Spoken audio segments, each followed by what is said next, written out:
Hello, good evening to all of you. Just wait, just wait. I'm sharing my screen. I'm trying to share my screen but unable to share due to some technical error. Trying. Okay.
Hello.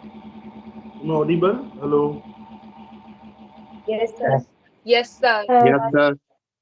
Okay, beta. Uh, so yesterday I was discussing with you the capital gain. In the capital gain, we have discussed some topics. Good. That what is capital asset, what is transfer, what is short-term capital asset, what is long-term capital asset, okay, what is short-term capital gain, what is long-term capital gain, all these things we were discussing, okay.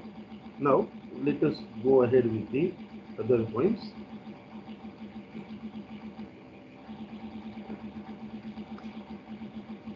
Just wait.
Just wait. Take note each of the place.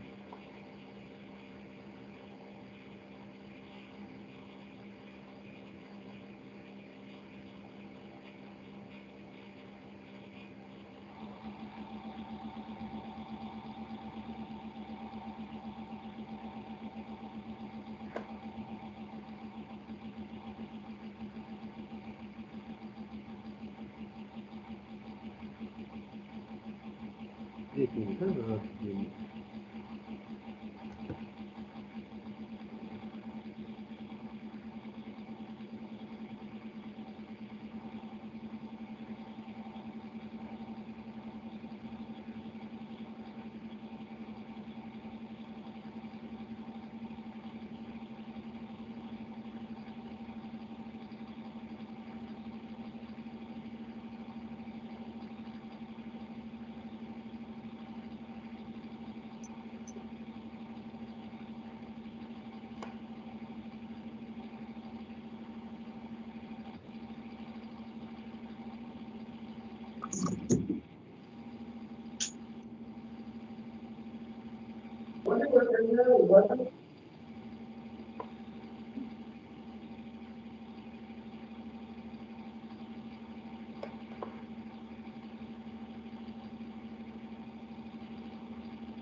So yesterday we were discussing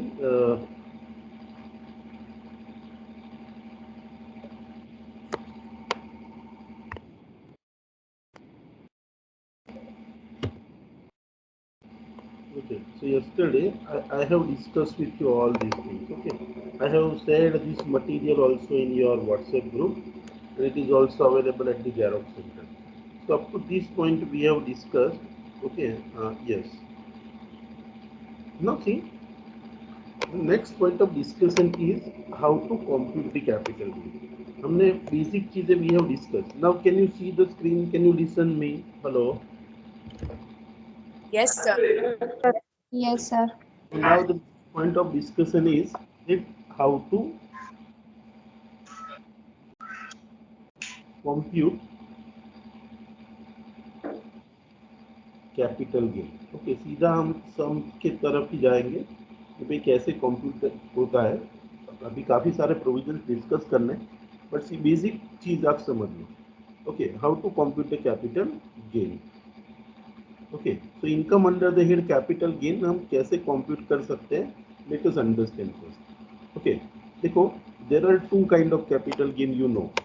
one is a short term capital gain, another one that is the long term capital gain. दो type के capital gain होते हैं. Okay, अभी short term capital gain किसको कहेंगे और long term capital gain किसको कहोगे, वो आपको पता है. अगर आप short term capital asset transfer करते हो, ना व्हाट इज शॉर्ट टर्म, वो आपको मैंने बताया. अगर 36 मंथ से कम रखा है, कुछ असेट में 12 मंथ है तो 12 मंथ से कम रखा है, कुछ असेट में 24 मंथ से तो 24 असेट से कम रखा है, तो 24 मंथ और तो दैट इज द 24 मंथ और उससे कम अगर है, 12 मंथ और उससे कम, 36 मंथ और उससे कम, तीन टाइप की असेट्स हमने देखी थी, तो that is a short term. और अगर असेट 36 मंथ से ज़्यादा है, 12 मंथ से ज़्यादा है, 24 मंथ से ज़्यादा है, क्या वो असेट का holding period. Okay, so based on holding period we can decide whether the asset is a short term capital asset or long term capital asset. वो हमने कल बहुत डिटेल में डिस्कस किया था. ओके, अभी शॉर्ट टर्म कैपिटल असेट को cell करने से जो गेन होता है that is a short term capital gain, और लॉन्ग टर्म कैपिटल असेट को सेल करने से जो होता है that is a long term capital gain. अब ये दोनों में कैलकुलेशन इसका कैसे होता है, देखो, बहुत सीधा सा तरीका है कि भाई તમે असेट કેટલામાં વેચી. ओके, तो आपको सबसे पहले स्टार्ट करना है सेल कंसिडरेशन. ओके, कि वो असेट को जो भी आपने कैपिटल असेट है वो कितने में बेची, यहाँ से आपको चालू करना है. इसमें से आपको लेस क्या करना है कि असेट को बेचने के लिए कोई खर्चा किया आपने, तो that is called expenses related to transfer. Expenses related to transfer. Okay, ये इसमें से हम लेस कर देंगे. ओके, तो हमें मिलेगा नेट कंसिडरेशन. ओके, हमें मिलेगा नेट कंसिडरेशन कि भाई आ असेट में आटलामा नेट वेची। ओके, अभी इसको असेट को मैंने परचेस कितने में किया था वो उसमें से मैं लेस कर दूंगा, तो आई विल गेट कि भाई मैंने कितना कैपिटल गेन किया। तो सपोज इसमें से हम लेस करेंगे वो असेट की कॉस्ट ऑफ एक्विजिशन, असेट की कॉस्ट ऑफ एक्विजिशन। ઓકે, તમે કીધું સર એક્વાયર તો મેં કરી દી, પણ એક્વાયર કર્યા પછી એમાં થોડો ખર્ચો પણ કરાયો હતો। ઓકે, तो वो खर्चा भी हम लेस कर देते हैं, less cost of improvement. Okay, ये इसमें से आप लेस करोगे, मतलब नेट कंसिडरेशन में से आपको उसकी कॉस्ट ऑफ एक्विजिशन एंड अगर कॉस्ट ऑफ इम्प्रूवमेंट किया है तो इम्प्रूवमेंट, ये दोनों लेस करना है। तो ये फाइनल करने के बाद आपको जो भी मिलेगा, अगर असेट शॉर्ट टर्म है और यहाँ अगर आपकी फिगर जो आती है वो पॉजिटिव है, तो that is called short term capital gain. ठीक है, देखो क्या किया मैंने, सेल कंसिडरेशन ले लिया, उसमें से expenses related to transfer less किया, तो आपको नेट कंसिडरेशन मिल गया। अभी उसमें से मैंने कॉस्ट ऑफ एक्विजिशन लेस की और कॉस्ट ऑफ इम्प्रूवमेंट लेस की। चलो हम एक छोटा सा एक इमेजिनरी एग्जांपल लेते हैं तो आपको आइडिया आ जाए। फॉर एग्जांपल मेरे पास एक घर है, ओके, जो मैंने 2022 में बाय किया, 1 अप्रैल 2022 को बाय किया, and that I am selling as on 30 January 2023। मतलब देखो 22 में बाय किया और 23 में मैं बेच रहा हूँ। तो देखो घर के केस में, इमूवेबल प्रॉपर्टी के केस में असेट लॉन्ग टर्म है या शॉर्ट टर्म कैसे डिसाइड करोगे, based on period of holding, and that period of holding if it is more than 24 months long term, अगर 24 मंथ और उससे कम है तो it is a short term. અહીંયા તમે 1 એપ્રિલ 2022 બાય કરો છો और 1 अप्रैल 2023 आए उससे पहले जनवरी में ही बेच देते हो, मतलब आपका period of holding around 8-9 months है। ओके, मतलब असेट कैसी है, शॉर्ट टर्म है। सपोज वो घर मैंने बेचा 25 लाख रुपए में, मैंने वो घर को बेच दिया। ओके, अभी ये घर को बेचा ना, तो बेचने के लिए जो दस्तावेज का और ब्रोकरेज का कमीशन का जो भी खर्चा हुआ ना वो 1 लाख हुआ। तो मुझे नेट पैसा कितना मिला, तो कि भाई 24 लाख। अब ये घर मैंने खरीदा था कितने में, तो कि घर खरीदा था मैंने 10 लाख रुपए में, तो this is a cost of acquisition. और एक घर खरीदने के बाद मैंने वो घर के अंदर कैपिटल एक्सपेंस समझ लो कि 5 लाख रुपया नो बीजो खर्चो कराया तो लीधा पछी, तो मैंने घर 15 लाख में पड़ी था। ओके, 10 लाख में लीधु, बीजो 5 लाख खर्चो कराया। ओके, ये 24 लाख में से मैं 15 लाख निकाल देता हूँ। ओके, 24 लाख में से ये मेरे 15 लाख निकल जाएंगे, तो बाद में जो भी बचता है this 9 lakh, so this 9 lakh is what, this is my short term capital gain. So this is the way in which you can calculate. एकदम સિમ્પલ સીધું સાધું છે, કઈ લોજિક નથી કે તમે કેટલામાં અસેટ ખરીદી વેચી, એમાંથી વેચવા માટેનો ખર્ચો કેટલો થયો, तो तुमने मली की नेट कंसिडरेशन। अभी इसमें से वो खरीदी थी कितने में और उसका इम्प्रूवमेंट कितने में किया, ये सब आप इसमें से लेस करोगे, मतलब इतने ही खर्चे लेस होते हैं। सेल कंसिडरेशन में से expenses related to transfer less होता है, then you have to deduct what you are supposed to deduct the expenses related to transfer, then you have to deduct the expenses related to transfer less होता है, आपको मिल जाएगा net consideration. उसमें से वो asset कितने में बाय की थी वो देख लो, और उसको खरीदने के बाद कोई कॉस्ट ऑफ इम्प्रूवमेंट का अगर कोई खर्चा किया है तो वो लेस करो, और यहाँ ये करने के बाद जो भी लास्ट में बचता है that is the short term capital gain. देखो, तो ये शॉर्ट टर्म कैपिटल गेन गिनने का तरीका है। सबको समझ में आया? Anyone has any doubt, any question? No sir. Okay, समझ में आया कि कैसे short term capital gain calculate करते हैं। Now the next point is how to calculate the long term capital gain. तो भाई हम लॉन्ग टर्म कैपिटल गेन कैसे कैलकुलेट करेंगे?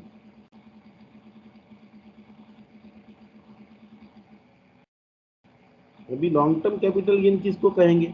When the asset is purchase and if it is hold, अगर वो asset के लिए जो पीरियड है वो असेट अगर 36 मंथ एप्लीकेबल है, तो फिर asset is held for more than 36 month या तो फिर अगर असेट के लिए 24 मंथ का पीरियड एप्लीकेबल है तो मोर देन 24 मंथ, और अगर असेट के लिए 12 महीने का पीरियड एप्लीकेबल है तो 12 महीने से ज़्यादा अगर असेट को आपने हेल्ड किए, उससे ज़्यादा पीरियड है और वो आपने हेल्ड किए and then you are selling, then the capital gain is as a long term capital gain. अभी देखो इसमें कैसे कैलकुलेशन करेंगे, देखो calculation long term capital gain का भी सेम ही तरीका है। तो वो कैसे करेंगे, यहाँ पे हम सबसे पहले चालू करेंगे सेल कंसीडरेशन से।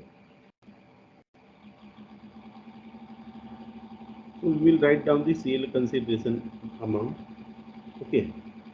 अभी सेल कंसिडरेशन में से आपको लेस करना है एक्सपेंस रिलेटेड टू ट्रांसफर। तो ट्रांसफर से रिलेटेड जो भी एक्सपेंसेस आपके हुए हैं वो आप लेस कर दो। ये करने के बाद आपको मिल जाएगा net consideration. Okay,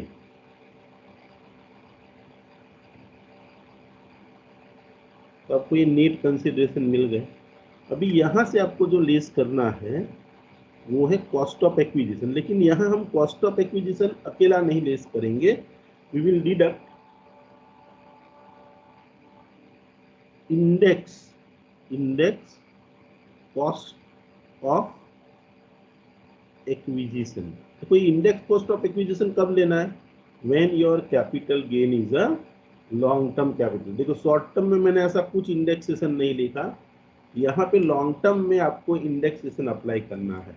you have to deduct the index cost of acquisition, और इसमें से आपको दूसरा क्या लेस करना है, you have to deduct the, अगर आपने कोई इंप्रूवमेंट का खर्चा किया है तो इंप्रूवमेंट में भी आपको इंडेक्सेशन अप्लाई करना है। You have to deduct the index cost of improvement. Okay, आप बोलोगे सर ये क्या है इंडेक्सेशन, और इंडेक्स कॉस्ट ऑफ एक्विजिशन क्या है, और इंडेक्स कॉस्ट ऑफ इंप्रूवमेंट क्या है। देखो ये कुछ नहीं है, जो कॉस्ट ऑफ एक्विजिशन है वही है। जैसे मैंने यहाँ पे सिर्फ कॉस्ट ऑफ एक्विजिशन लिया, यहाँ पे मैंने क्या लिया, सिर्फ कॉस्ट ऑफ एक्विजिशन। यहाँ पे क्या लिया शॉर्ट टर्म में, सिर्फ कॉस्ट ऑफ इंप्रूवमेंट। देखो यहाँ सिर्फ cost of improvement and cost of acquisition लिया, और यहाँ पे हमने क्या लिया, सी here I have taken the, here I have taken the index cost of acquisition and index cost of improvement। तो यहाँ सिर्फ ये डिफरेंस है। ओके, यहाँ से आप index cost of acquisition and index cost of improvement less करोगे, अगर ये लास्ट वाली फिगर जो आती है वो पॉजिटिव है तो that is a long term capital gain, अगर वो नेगेटिव फिगर आती है तो long term capital loss. Okay, वहाँ पे भी ऐसा है कि अगर ये फिगर पॉजिटिव आती है तो शॉर्ट टर्म कैपिटल गेन, अगर नेगेटिव आती है तो शॉर्ट टर्म कैपिटल लॉस। तो ये दोनों का देखो पूरा तरीका अगर आप देखो कैलकुलेशन का तो पूरा सेम है, लेकिन यहाँ पे ये डिफरेंस आता है कि वहाँ पे आप शॉर्ट टर्म में सिर्फ कॉस्ट ऑफ एक्विजिशन लेते हो, सिर्फ कॉस्ट ऑफ इंप्रूवमेंट लेते हो, लेकिन यहाँ हम index cost of acquisition and index cost of improvement लेते हैं। तो ये इंडेक्सेशन क्या है, देखो यहाँ पे असेट को आप लॉन्ग टर्म रखने के बाद बेचते हो, ठीक है। तो लॉन्ग टर्म रखने के बाद बेचते हो तो मतलब क्या होता है कि over a period of time the inflation take place and impact of inflation should be considered while calculating the capital gain। For example मैं बोलता हूँ कि भाई मैंने ये घर है वो 1982 में 2 लाख रुपए में खरीदा और आज ये घर की कीमत हो गई है 2 करोड़ रुपया। अभी 2 करोड़ में से 2 लाख में लेस करूंगा तो is it 1 crore 90 lakh is my gain. देखो 1982 ના 2 લાખ ને આજના 2 કરોડ જોડે કમ્પેર ના કરી શકાય। તો તમારે 1982 ના જે 2 લાખ છે એની આજની તારીખે શું કિંમત થાય એને અને 2 કરોડ ને કમ્પેર કરો, and if there is a gain then that gain is taxable। so over a period of time value of money is get changed due to inflation, and that's why we should consider those figures which can be comparable। Suppose 1982 में 2 लाख थे तो કે 2 લાખની કિંમત ત્યારે પણ 2 કરોડ જેટલી જ હતી ભાઈ, આવું કે ને। તો તમારે એ 2 લાખને અંદરથી સપોઝ સમજી લો આજે 2 કરોડમાં ઘર વેચ્યું તો 2 કરોડમાંથી 2 લાખ હું લેસ કરું તો 1 crore 98 lakh will be my gain, and on that if I will pay the tax, okay, તો મારી પાસે શું વધશે, કશું નહીં વધે। ઓકે, तो अल्टीमेटली क्या करना चाहिए, if the asset is a long term asset then it is require it's the cost of acquisition should be bring in a parity with the sale consideration. બે ફિગરને કમ્પેર કરી શકાય એવા એક લેવલ પર લાવીને પછી કમ્પેર કરો. And that's why in case of long term capital asset we are not going for a direct deduction of the cost of acquisition or direct deduction of cost of improvement, but we consider the index cost of acquisition or index cost of improvement. तो देखो यही है कि how to compute the capital gain under section 48. तो 50C हम बाद में discuss करते हैं. अभी आप ये देखो कि आपको क्या करना है कि फुल वैल्यू ऑफ कंसिडरेशन, जो भी असेट है जितने में बेची है उसका फुल कंसिडरेशन ले लो, उसमें से एक्सपेंसेस रिलेटेड टू ट्रांसफर आप लेस करोगे. ओके, दूसरा क्या लेस होगा, कॉस्ट ऑफ एक्विजिशन. और देखो indexation is available if the asset is a long term capital asset. Cost of improvement less करना है शॉर्ट टर्म कैपिटल असेट में. अगर capital asset long term capital asset है, in that case the indexation is applicable. Okay, तो short term capital gain और long term capital gain यही तरीके से कैलकुलेट किया जाता है. But in case of long term capital asset the benefit of the indexation is available. Okay, अभी देखो ये सब टर्म्स यहाँ पे एक्सप्लेन किए. फुल वैल्यू ऑफ कंसिडरेशन किसको कहोगे, क्योंकि जितलाમાં असेट बेची लेना पैसा મળે that is a full value of consideration. अभी इसको लाइन टू लाइन में नहीं पढ़ रहा हूँ, लेकिन असेट को बेचने के बाद आपको जो भी पैसा मिला that is the full value of consideration. देखो what is the full value of consideration, यहाँ पे लिखा है कि भाई कंसिडरेशन में क्या लोगे, कंसिडरेशन रिसीव्ड और receivable on by the transferor on transfer of capital asset. Capital asset को बेचने से जो पैसा मिला that is the full value of consideration. अगर वो आपको काइंड में मिला है तो सपोज मैं તમને ઘર આપ્યું અને ઘરના બદલામાં તમે 10 લાખ રૂપિયાનું સોનું આપ્યું, on the date of transfer what is the fair market value of the whatever I have received. If something I have received in a kind, तो अब मुझे वो काइंड की fair market value on the date of transfer consider करनी है. Okay, अभी देखो consideration adequate है या नहीं हमें कुछ नहीं देखना है कि भाई આટલા રૂપિયાની અસેટ આટલામાં થોડી વેચાય, એવું કંઈ જોવાનું નથી. सेकेंड थिंग कि भाई आपको कंसिडरेशन मिला है या नहीं मिला है वो भी नहीं देखना है. आपको देखना है asset is transferred, position is given to the asset transferring, then the transfer is taking place. And see what is the full value of consideration will be given to in the example, so you don't have to worry कि asset આટલા રૂપિયામાં વેચી છે એવું તમને આપ્યું હોય, that is called full value of consideration. Now expenses related to transfer, यहाँ क्या क्या करोगे, तो asset વેચતા हो ત્યારે એને વેચવા માટેના જે જે ખર્ચા કર્યા હોય, the expenditure incurred wholly and exclusively in relation to transfer of capital asset.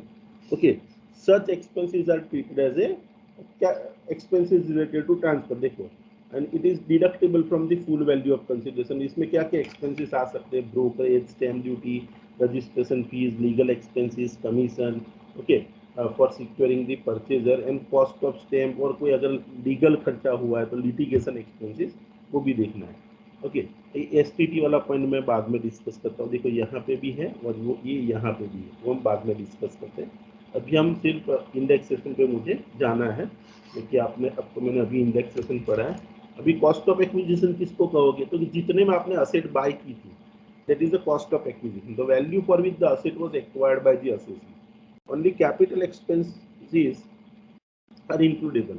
अगर रेवेन्यू एक्सपेंस किया है तो इंक्लूड नहीं होता है. मतलब असेट ने खरीदवा માટે તમે જેટલા પણ કેપિટલ એક્સપેન્સીસ કર્યા છે એ બધા कैपिटल एक्सपेंसेस ने આપણે શું કહીશું કે કેટલામાં અસેટ તમે બાય કરી હતી, that is called the cost of acquisition. ठीक है, अभी देखो ये इंडेक्सेशन क्या है. देखो इंडेक्सेशन में आपको क्या करना है, तो यहाँ पे ये मटेरियल मेरा के अंदर ये 21-22 की आपको देखो ये कॉस्ट ऑफ इन्फ्लेशन इंडेक्स है ना, ये आपको एग्जाम्पल में दी होगी. कॉस्ट ऑफ इन्फ्लेशन इंडेक्स आपको एग्जाम्पल में दी होगी. ओके, इसके बेसिस पे आपको क्या करना है कि you are required to use this formula. और जो आपकी कॉस्ट ऑफ एक्विजिशन और कॉस्ट ऑफ इम्प्रूवमेंट बहुत पहले की है तो उसको आपको आज के दिन की वैल्यू के बराबर ये फॉर्मूला को यूज करके लाना है. देखो तो आपको क्या करना है, अभी ये एक साल की मैं अपने करंट ईयर की इंडेक्स कॉस्ट ऑफ एक्विजिशन हम देख लेते हैं। ओके,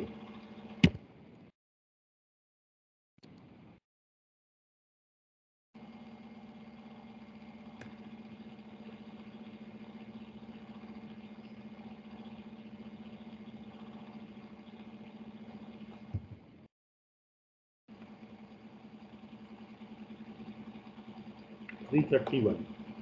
तो ये साल की इंडेक्स कॉस्ट ये 331 है, लास्ट ईयर की 317 थी। तो आपको इंडेक्स कॉस्ट को कैसे डिटरमाइन करना है?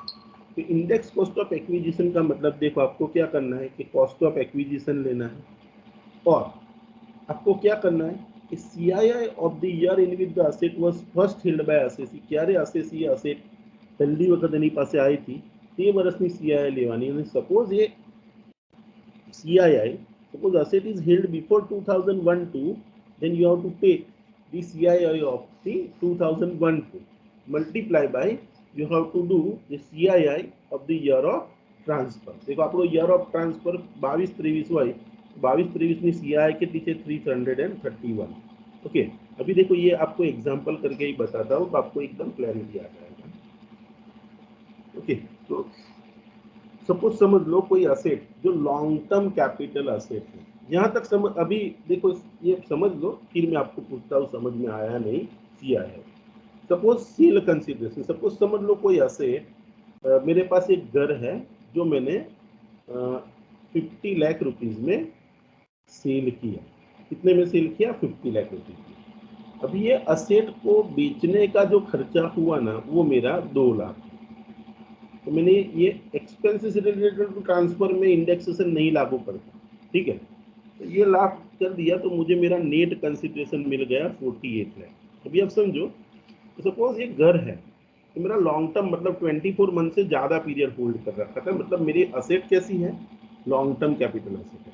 घर में इन case of house property, land and building, holding period कितना हो तो लॉन्ग टर्म बनती है। तो मैंने आपको कल पढ़ाया था यहाँ पे लॉन्ग टर्म शॉर्ट टर्म में, यहाँ पे हमने कल देखा था कि भाई इन case of 24. immovable property being land and building, what is the period? If the period of more than 24 years, then it is called long term capital asset। समझ लो कि कोई असेट मैंने ये साल में बेची।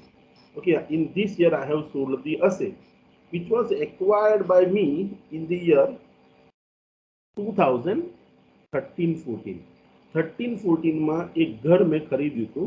that house was purchased by me for rupees 18 lakhs, for rupees 18 lakhs in the year 2013-14, and that house I am selling in the year 2022-23। मेरा previous है, तो 22-23 में ये घर को मैं बेच रहा हूँ 50 लाख रुपये में। देखो ये period of holding you can सी 12-13-14 में બાય કર્યું હતું અને અત્યારે 22-23 માં એને વેચું છું। ઓકે, એટલે અહીંયા period of holding you can see it is more than 24 month. So see the asset is treated as a long term capital asset. तो यहाँ पे इंडेक्सेशन लागू पड़ेगा। तो इंडेक्सेशन आप कैसे देखोगे? देखो यहाँ मैंने यहाँ तक कैलकुलेट कर लिया कि भाई असेट को मैंने 50 लाख रुपए में बेची, उसको बेचने का खर्चा हुआ 2 लाख, तो ब्रोकरेज कमीशन ये सब में 2 लाख चले गए। अभी मेरे पास नेट कंसिडरेशन 48 लाख है। अभी मुझे यहाँ पे कैलकुलेट करना है कि मेरी कॉस्ट ऑफ एक्विजिशन में क्या है।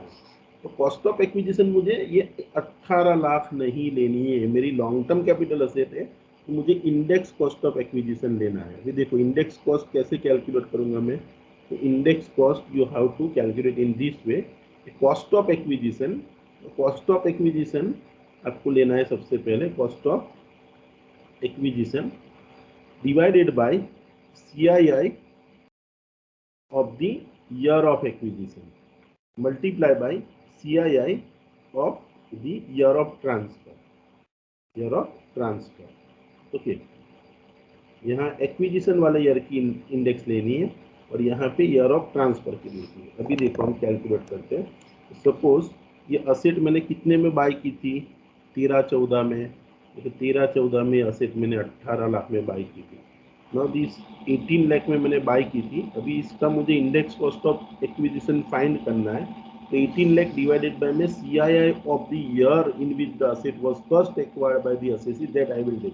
તો 13-14 CII લઈશ તો અહીંયા देखो 13-14 CII તમને આપી હશે तो 2013-14 ये बार रहा देखो और उसकी CII कितनी है ये 220 तो 220 में यहाँ पे 220 से मैं उसको डिवाइड करूंगा and I will multiply by with it with the current year index तो मेरी करंट ईयर की इंडेक्स क्या है देखो करंट ईयर की इंडेक्स आपको मैंने बताया 331 22-23 ની इंडेक्स कई है 331 so you have to multiply it with the 331 so if I will do so देखो 18 लाख है okay 18 lakh multiply by divided by 220 करता हूँ उसको फिर मल्टीप्लाई करता हूँ 331 ये करने से मुझे फिगर मिली 27 लाख 27 लाख 8,181. ओके 27 लाख 8,000. 27 लाख 8,881 ठीक है तो ये मेरी 27 lakh 8,081 this is my cost of acquisition જો અહીંયા તમે જો હું સીધા અહીંયા 18 લખી દેતું તો શું થાય તમારો કેપિટલ ગેઇન સીધો 30 લાખ રૂપિયા થઈ જાય પણ હવે 2013ના 18 લાખ આજના 2023ના 18 લાખ જોડે ના કમ્પેર થાય ત્યાં સુધી બધી બહુ મોંઘવારી વધી ગઈ તો આપણે શું કરવું પડે you have to bring this value with the parity કે ભાઈ બેવને સાથે કમ્પેર કરી શકાય એવી વેલ્યુ તો તે દિવસના 18 લાખની આજના દિવસે કેટલી કિંમત થાય ઇન્ડેક્સેશન એપ્લાય કરીને તો हमने ये फिगर निकाला कि भाई दैट फिगर इज 27 लाख 8,081 तो देखो ये मैंने 27 लाख 8,181 ठीक है ये मेरी फिगर है अभी समझो कि ये घर मैंने लेने के बाद ये घर मैंने खरीदा उसके बाद समझ लो कि इन द ईयर ऑफ 16-17 मैंने ये घर में कुछ खर्चा करवाया ये घर को मैं कुछ 16-17 में खर्चा कराया और वो खर्चा था मेरा 2 लाख रुपये अभी देखो तो मैं क्या करूंगा उसका इंडेक्स कॉस्ट ऑफ इम्प्रूवमेंट मुझे फाइंड करना पड़ेगा तो इंडेक्स कॉस्ट ऑफ इम्प्रूवमेंट में आपको क्या करना है देखो how you can calculate the index cost of improvement index cost of improvement you can calculate तो देखो cost of improvement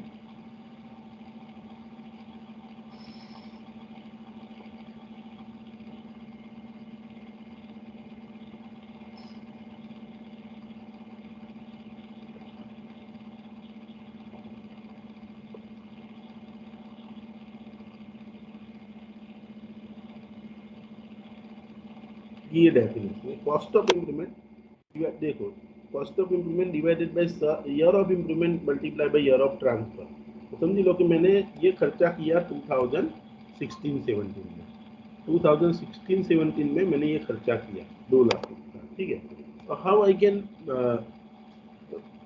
find out the index cost of improvement तो 2 लाख में यहाँ पे लूंगा अभी मैंने कौन से ईयर में खर्चा किया 16-17 तो 16-17 का जो CII है उससे मैं डिवाइड करूंगा ठीक है 16-17 का मेरा CII क्या है what is the CII of 2016-17 you can see here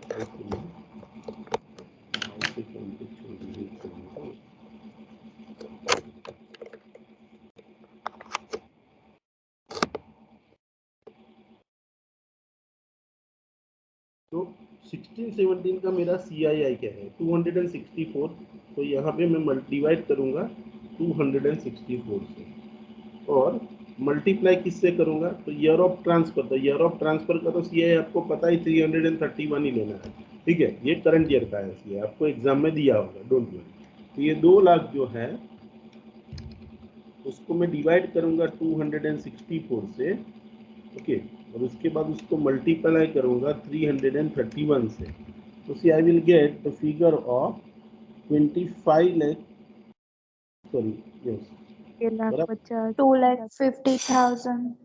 2,50,000 775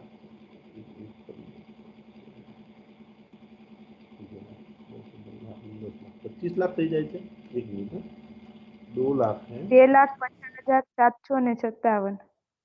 2 lakh, फरी बोल बेटा, 25,000 50,000. 50,000. 757 बराबर, 2,50,757 આ ફિગર બરાબર. તો દેખો અહીંયા જે મેં ખરેખર ખર્ચ કર્યો તો 2 લાખ, પણ એની આજના દિવસે કિંમત કરી તો કેટલી થઈ ગઈ, તો કે એ 2,16,17 ના છે, એની આજના દિવસે કિંમત જોવા જઈએ ઇટ ઇઝ 2,50,757. ओके, तो 757. तो ये करने के बाद अगर मेरी ये फिगर पॉजिटिव आती है, ये 48 लाख में से मैं ये लेस करूंगा और ये लेस करूंगा, जो भी कैपिटल गेन आएगा that is my long term capital gain, जो भी फिगर आती है, ठीक है. तो ये 48 लाख में 27 लाख और 2,50,000 लेस करी दो, तो देखो ये 48 लाख है, उसमें से ये हम 27081 माइनस 250,157 ऐसा करता हूँ, तो ये मुझे 18,41,062 मिलता है. 18,41,062. देखो आ तो मैं ना કર્યું હોત તો શું કરત, તો અહીંયાથી सीधा પેલા તમે 18 લેસ કર્યા હોત ને આ 2 લેસ કર્યા હોત તો તમને 28,000 रुपया कैपिटल गेन, 28 लाख रुपया कैपिटल गेन था. इस जगह देखो इंडेक्सेशन ना बेनिफिट ना कारण शू थी, capital gain has reduce. In long term capital gain का ये बेनिफिट है कि यहाँ इंडेक्सेशन का बेनिफिट मिलता है, तो तुम्हारी करंट वैल्यू मतलब जो भूतकाळनी जो वैल्यू है एनी करंट वैल्यू फाइंड करवानी, and then you have to compare with the sale consideration, and whatever you will find out that is your capital gain. So this is the way, मतलब short term capital gain में indexation नहीं लागू पड़ता, long term capital gain में indexation लागू पड़ता है, ठीक है. तो this is the way. So how to calculate the capital, short term capital gain and long term capital gain, all of you understood. In case of Yes, sir. okay, in case of short Yes. term capital gain benefit of indexation is not available, and in case of long term capital gain benefit of indexation is available. now देखो indexation कैसे calculate करना है वो भी आपको मैंने बता दिया, ठीक है. What is indexation, how to calculate, that we have understood here. देखो ये चीज ध्यान में रखनी, इतनी असेट है, देखो these are the assets in that. Okay, indexation में एक ध्यान रखना है बेटा, सॉरी है एक चीज में बताना भूल गया कि अगर आपका कॉस्ट ऑफ एक्विजिशन 2001-2 से पहले का है, if your cost of acquisition is prior to 2001-2, suppose समझी लो कि आज सम छे,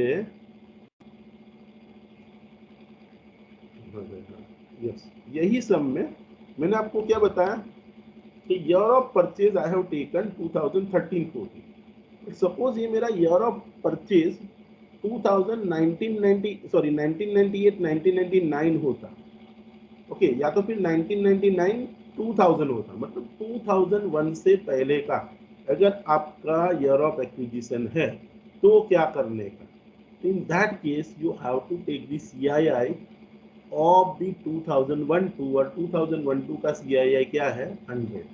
समझाय છે હું શું કહેવા માંગુ છું. સપોઝ ચાલો ये एग्जांपल આપણે ફરીથી જોઈએ.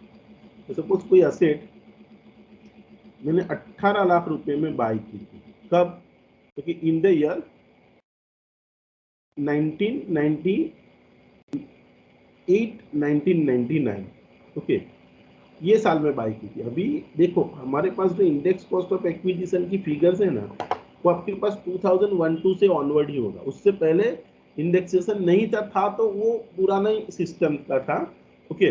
उसमें बेस ईयर को लिया जाता था 1980 को. अभी ये 2001-2 से नया इंडेक्सेशन आया. तो आपको अगर आपका कॉस्ट ऑफ एक्विजिशन 1999-1998 का है, मतलब इट इज प्रायर टू 2001 से का है. देखो 2001 से पहले का अगर ये है ना, तो आपको उससे पहले का तो आपके पास फिगर है ही नहीं, तो आपको यही साल का इंडेक्सेशन ले लेना है. कितना 100. मतलब सपोज समझ लो कि 1998 वाली असेट मैंने ये साल में बेची, तो क्या करूंगा, cost of acquisition 18 lakh, okay. और देखो 1998 का आपके पास इंडेक्सेशन होगा ही नहीं, तो ये केस में अगर 2001-2 से पहले का है तो आपको 1999 का, सॉरी 2001 का ही इंडेक्सेशन ले लेना है, एंड दैट इज 100, एंड उसको मल्टीप्लाई कर देना है 331 से, फिर जो भी फिगर आता है that is your cost of acquisition. मतलब 2001-2 से पहले का अगर एक्विजिशन का डेट है तो आपको इंडेक्सेशन किस कौन से ईयर का लेना है, you have to take this CII of 2001-2। 2001-2 का सीआईआई आपको लेना है। हाँ, 2001-2 પછીની सीआईआई સપોઝ 5-6 માં બાય કર્યું, 5-6 ની તમને આપેલી હશે, 12-13 માં બાય કર્યું તો 12-13 ની પણ આપેલી હશે। ઓકે, પણ 1-2 પહેલાની ડેટ હોય તો તમે सीआईआई કયું લેશો, તો सीआईआई 1-2 ની લેશો। समझ में आया बेटा? Hello? Yes, Yes, sir. sir. Yes, sir. Okay, Yes, sir. आपको 1-2 से पहले का ईयर ऑफ एक्विजिशन है, तो in that case you have to take the CII of the year in which CII of the 2001-2। अभी देखो बहुत सारी असेट हम बेचते हैं, ये एग्जांपल मैंने सिर्फ घर का दिया, लेकिन देखो ये जो असेट्स है, ये जो असेट्स है भले लॉन्ग टर्म है फिर भी इंडेक्सेशन का बेनिफिट नहीं मिलेगा। सपोज आपने during the previous year zero coupon bond, debenture, slump sale आपने किया है, डेप्रिसिएबल असेट बेची है, या तो फिर शेयर्स और debenture is acquired by the non resident foreign currency in Indian company. Okay, और कोई भी लॉन्ग टर्म कैपिटल असेट है जो 112 ए में स्पेसिफाइड है। देखो 112 ए में शेयर्स और डिबेंचर्स ही आते हैं। लिस्टेड कंपनी के शेयर्स और डिबेंचर है वो यहाँ आते हैं। ओके, अगर तो 112 ए में ये आता है, मतलब ये जो असेट है, देखो you can see here almost assets are the financial asset. Zero coupon bond में इंडेक्सेशन का बेनिफिट नहीं मिलेगा। सेकेंड, कोई भी कंपनी का डिबेंचर या बॉन्ड है, ओके, एक्सेप्ट दी कैपिटल इंडेक्स बॉन्ड। देखो RBI capital index bond issue करती है, उसमें इंडेक्सेशन का बेनिफिट मिलता है। इसके अलावा और सोवरेन गोल्ड बॉन्ड, ओके, तो कैपिटल इंडेक्स बॉन्ड और सोवरेन गोल्ड बॉन्ड ये गवर्नमेंट ने इश्यू कर रखे हैं और ये है, तो ये दोनों में सिर्फ इंडेक्सेशन का बेनिफिट मिलता है। अदरवाइज आपके पास कोई भी डिबेंचर है, बॉन्ड है, जीरो कूपन बॉन्ड है, उसमें इंडेक्सेशन का बेनिफिट नहीं मिलेगा, भले भी असेट लॉन्ग टर्म हो, you can not claim the benefit of indexation. अगर स्लम सेल, देखो स्लम सेल किसको कहते हैं, suppose I am having one business और वो पूरा बिजनेस असेट और लायबिलिटी के साथ में किसी को बेच देता हूँ।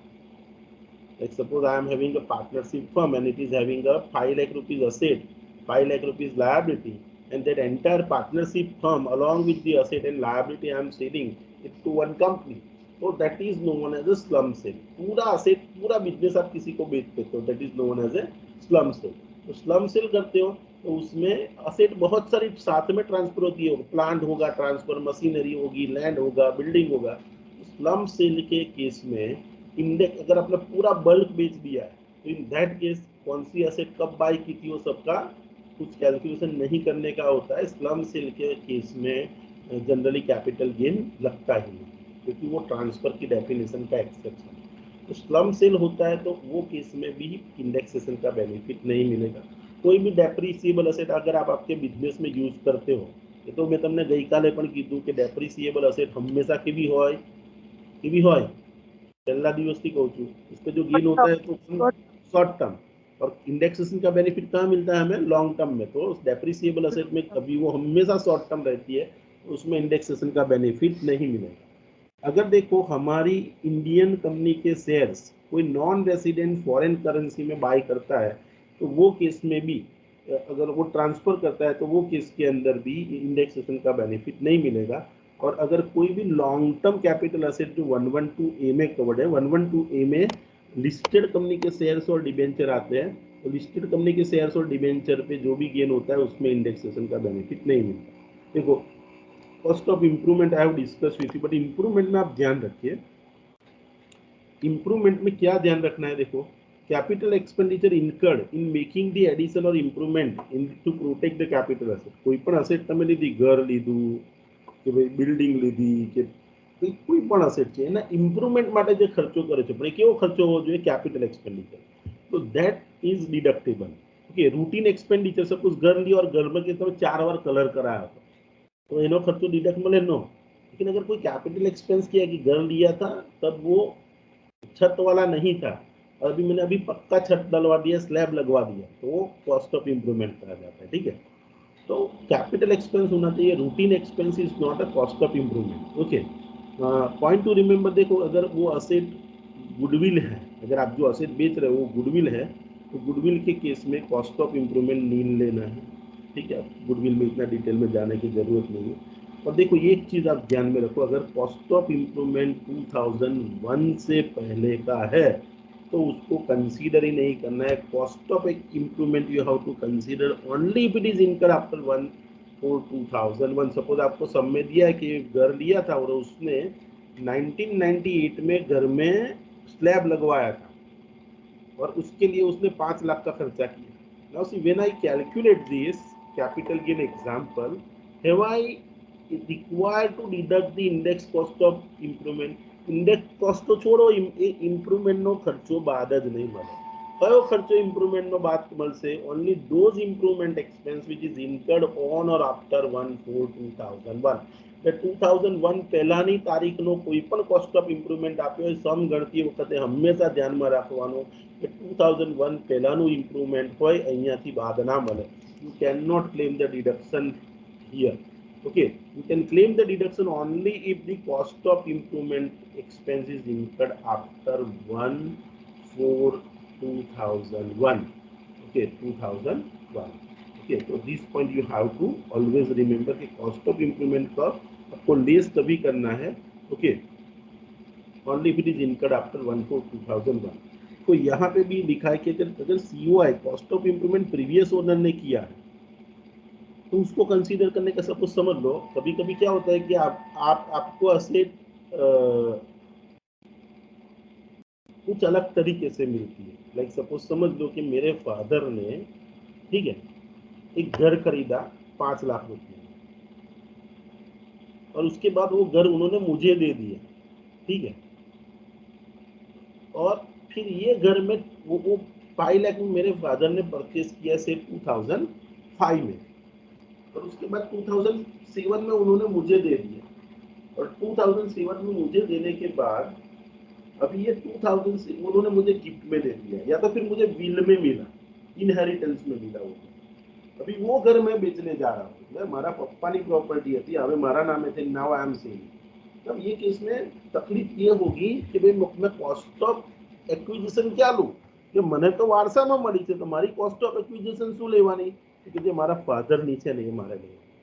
મારા ફાધરે 5 લાખમાં લીધું હતું, મને તો મફતમાં મળ્યું છે, તો મારી માટે કોસ્ટ ઓફ એક્વિઝિશન કઈ કહેવાશે? मेरे फादर की जो कॉस्ट ऑफ एक्विजिशन है वही मेरे लिए कॉस्ट ऑफ एक्विजिशन होगी। Now this question arise is that, तो यहाँ पे मेरे लिए मेरे फादर कौन कहे जाएंगे? Previous owner. ओके, तो मेरे फादर का मैं कॉस्ट ऑफ एक्विजिशन में ले सकता हूँ। सपोज ये घर मारा फादरे 5 लाख में लीधुं, तो हमें मने मळ्युं, हवे ये घर हूँ 20 लाख में वेचूं छुं, तो हूँ कॉस्ट ऑफ एक्विजिशन कई लईश? 5 लाख रुपया जो प्रीवियस ओनर ની હતી એ લઈશ। तो सपोज मारा फादरे घરમાં કોઈ ઇમ્પ્રુવમેન્ટનો ખર્ચો કરાય, can I take? The answer is yes, you can take the cost of improvement in the hands of previous owner, but what is the point? It is considered only if that improvement is incurred on or after 2001। तो મારા ફાધરે 99 માં ખર્ચો કરાયો કે 98 માં ખર્ચો કરાયો ઘરમાં, तो that is not to be considered। Okay, तो 2001 से पहले का खर्चा है, अगर आपने किया है या तो फिर प्रीवियस ओनर ने किया है, that is not to be considered while calculating the capital gain example।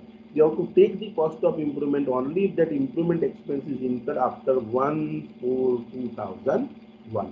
Okay, so this is what you are supposed to consider। ठीक है, now see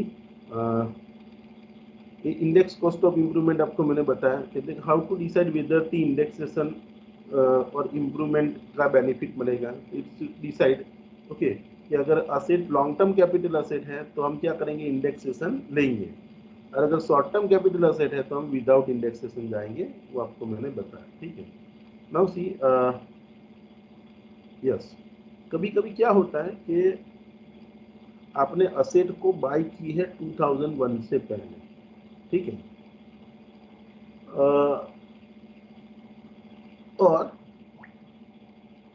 आपके पास तो वो केस में ऑप्शन है। सपोज आपके पास ऑप्शन क्या है, देखो, if asset is acquired before 1/4/2001, assessive option to take the fair market value and the date of 2001, 1/4/2001 as a cost of asset. Okay, option is exercised when the fair market value as on 1/4/2001 is greater than original cost of acquisition. Okay, this option is not available in case of depreciable asset, goodwill और ये सब में नहीं मिलता. However, in case of capital asset being land or building or both, fair market value of the asset as on 1/4/2000 shall not exceed the stamp duty value of this such asset as on 1/4/2001. देखो, तो ये point क्या कहना चाहता है, या समझो,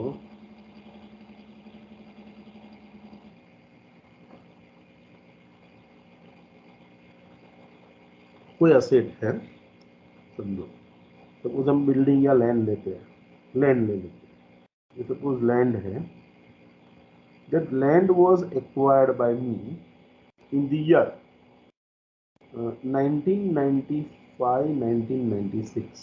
okay, तो 95-96 में लैंड मैंने परचेज की थी 25 लाख रुपए में.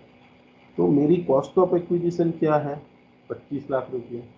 ठीक है, अभी समझ लो, ये घर की एज ऑन 1, ये जो बिल्डिंग है उसकी वैल्यू एज ऑन 1/4/2001, इसकी वैल्यू है 29 लाख रुपये.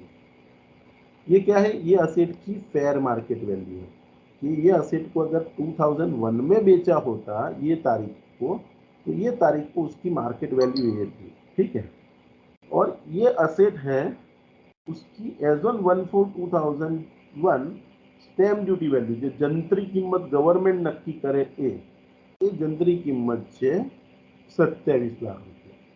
Now see, whenever you calculate the example, suppose समझ लो यही असेट मैंने बेची इन द ईयर 2022-23 में, ये असेट को मैं बेच रहा हूँ 75 लाख. ये असेट को मैं कितने में बेच रहा हूँ, 75 लाख. नाउ सी, ये असेट को ट्रांसफर करने का खर्चा हुआ, तो एक्सपेंसेस रिलेटेड टू ट्रांसफर वो से ₹2 lakh. Okay, now in this case, if it is asked to you that you determine the, or suppose see there is no cost of improvement, या तो फिर सपोज कॉस्ट ऑफ इम्प्रूवमेंट मैंने ये land को improve करवाने के लिए इन द ईयर 1997-1998 मैंने 5 लाख का इम्प्रूवमेंट का खर्चा किया है. अब इनकर the expense of improvement. Okay, now see, if it is asked to you that you determine the capital gain in this case, so see how I can determine. देखो, asset तो मैंने 1995-1996 में खरीदी थी और इसको मैं बेच रहा हूँ 22-23 में. ओके, और suppose in this case if it is asked to me that you determine the capital gain, so how I can determine the capital gain. तो देखो, ये असेट तो लॉन्ग टर्म है, तो आपको पता चला 1995 में असेट તમે આ વર્ષે વેચો છો, तो असेट शॉर्ट टर्म है या लॉन्ग टर्म, तो asset is a long term capital asset. तो देखो मैं कैसे सम कैलकुलेट करूंगा. सबसे पहले हम फुल वैल्यू ऑफ कंसीडरेशन हम लेंगे. ठीक है, इसको full value of consideration.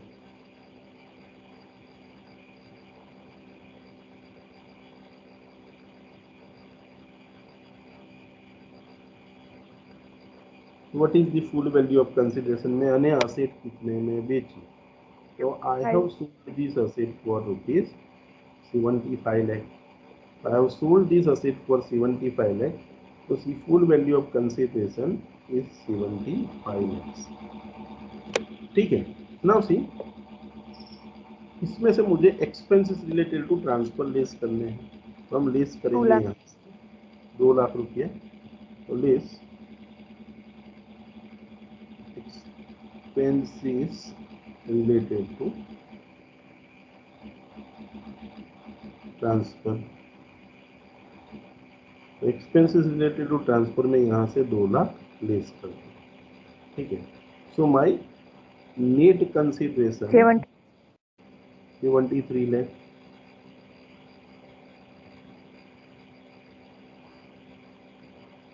is rupees 73 lakhs. Now see, now there will be a trouble. यहाँ पे आपको ट्रबल क्या आएगी? Now from here you have to deduct this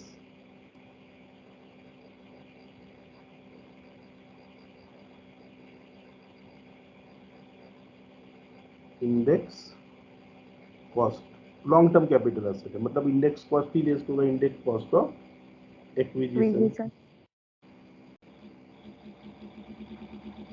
अभी मैं इंडेक्स कॉस्ट ऑफ एक्विजिशन मुझे गिनना है, तो मैं यहाँ पे मुझे क्या लेना पड़ेगा? कॉस्ट ऑफ एक्विजिशन यहाँ पे लेना पड़ेगा, divided by CII of the 2000 जो भी ईयर है, 1 2 multiply by year of transfer का CII कौन सा है? ईयर तो मैंने ये साल में ही ट्रांसफर किया है, तो 331 आएगा। देखो अभी आपको ध्यान रखना है, अभी असेट मैंने कौन से ईयर में बाय की? In the year 95-96। ओके, मैं તમને શું કીધું? 2001 પહેલા કોઈ અસેટ બાય કરી હોય તો CII કયા વર્ષની લેવાની? 2001 Yes, ટુ sir. તો 2001 टू ની CII કેટલી છે? that you know that is 100. तो ये दो तो हमें मिल गए। Now we have to take the cost of acquisition. अभी कॉस्ट ऑफ एक्विजिशन में कौन सी? तो देखो 95-96 में અમે અસેટ બાય કરી ત્યારે એની કિંમત હતી 25 લાખ રૂપિયા। તો મારી પાસે ઓપ્શન છે કે સપોઝ મારે આ 25 લાખને કોસ્ટ ઓફ એક્વિઝિશન નથી લેવા, પણ મારે 29 લાખ લેવા છે fair market value as on 1/4/2001, I can take this, इसको मैं ले सकता हूँ 29 लाख को। ओके, कहाँ गया ये 29 लाख? तो I can take this 29 lakh as a value. लेकिन यहाँ पे क्या बोला है कि in case of land and building you have to take care कि सी इफ यू આ દિવસની ફેર માર્કેટ વેલ્યુ 1/4/2001 ની ફેર, જો સપોઝ તમારી તમને બેનિફિટ જો આ વેલ્યુ વધારે થાય તો કેપિટલ ગેન ઓછો થશે તમારો, તો તમારી પાસે ઓપ્શન છે કે 1/4/2001 ની વેલ્યુ વધારે હોય આના કરતા, તો તમે આ વેલ્યુને કોસ્ટ ઓફ એક્વિઝિશન તરીકે લઈ શકો। પણ બીજો પોઈન્ટ એવો છે કે another point is that fair market value as on 1/4/2001 should not be more than the stamp duty value on the date of 1/4/2001। અહીંયા તમે જુઓ 29 કરતા આ 27 કરતા 29 વધારે છે, તો અહીંયા આ બે વસ્તુને હું કમ્પેર કરીશ, બેમાંથી જે વધારે હશે ને એ મારી फेयर मार्केट वैल्यू, मतलब it will become my cost of acquisition. तो यहाँ पे मैं 29 लाख ले सकता हूँ, लेकिन दूसरा पॉइंट ये ऐसा कहता है कि ये इससे बढ़ना नहीं चाहिए। तो अभी मुझे ये दोनों को कंपेयर करना है और ये दोनों में से लोअर कौन सा है? ये वाला। तो this 27 lakh I can consider as my fair market value. समझ में? आपको क्या करना है, ये तारीख का जो आपका परचेस वैल्यू है वो, उसको आप कंपेयर करो 2001 की वैल्यू के साथ, दोनों में से जो हायर है that you can consider as a cost of acquisition, but you should take care its value should not be more than the stamp duty value as on 1/4/2001। तो देखो 1/4/2001 को मेरी स्टैम्प ड्यूटी वैल्यू कितनी है? जंत्री कीमत जो हम गुजराती में बोलते हैं, दैट इज 27 लाख। तो यहाँ पे देखो मैं 25 की जगह 29 तो नहीं लेकिन 27 लाख रुपया ले सकता हूँ। तो यहाँ पे मैं 27 लाख रुपया ले लेता हूँ। ओके, समझ में आया? अभी देखो हम सपोज कैलकुलेट करते हैं ये 27 लाख। ओके,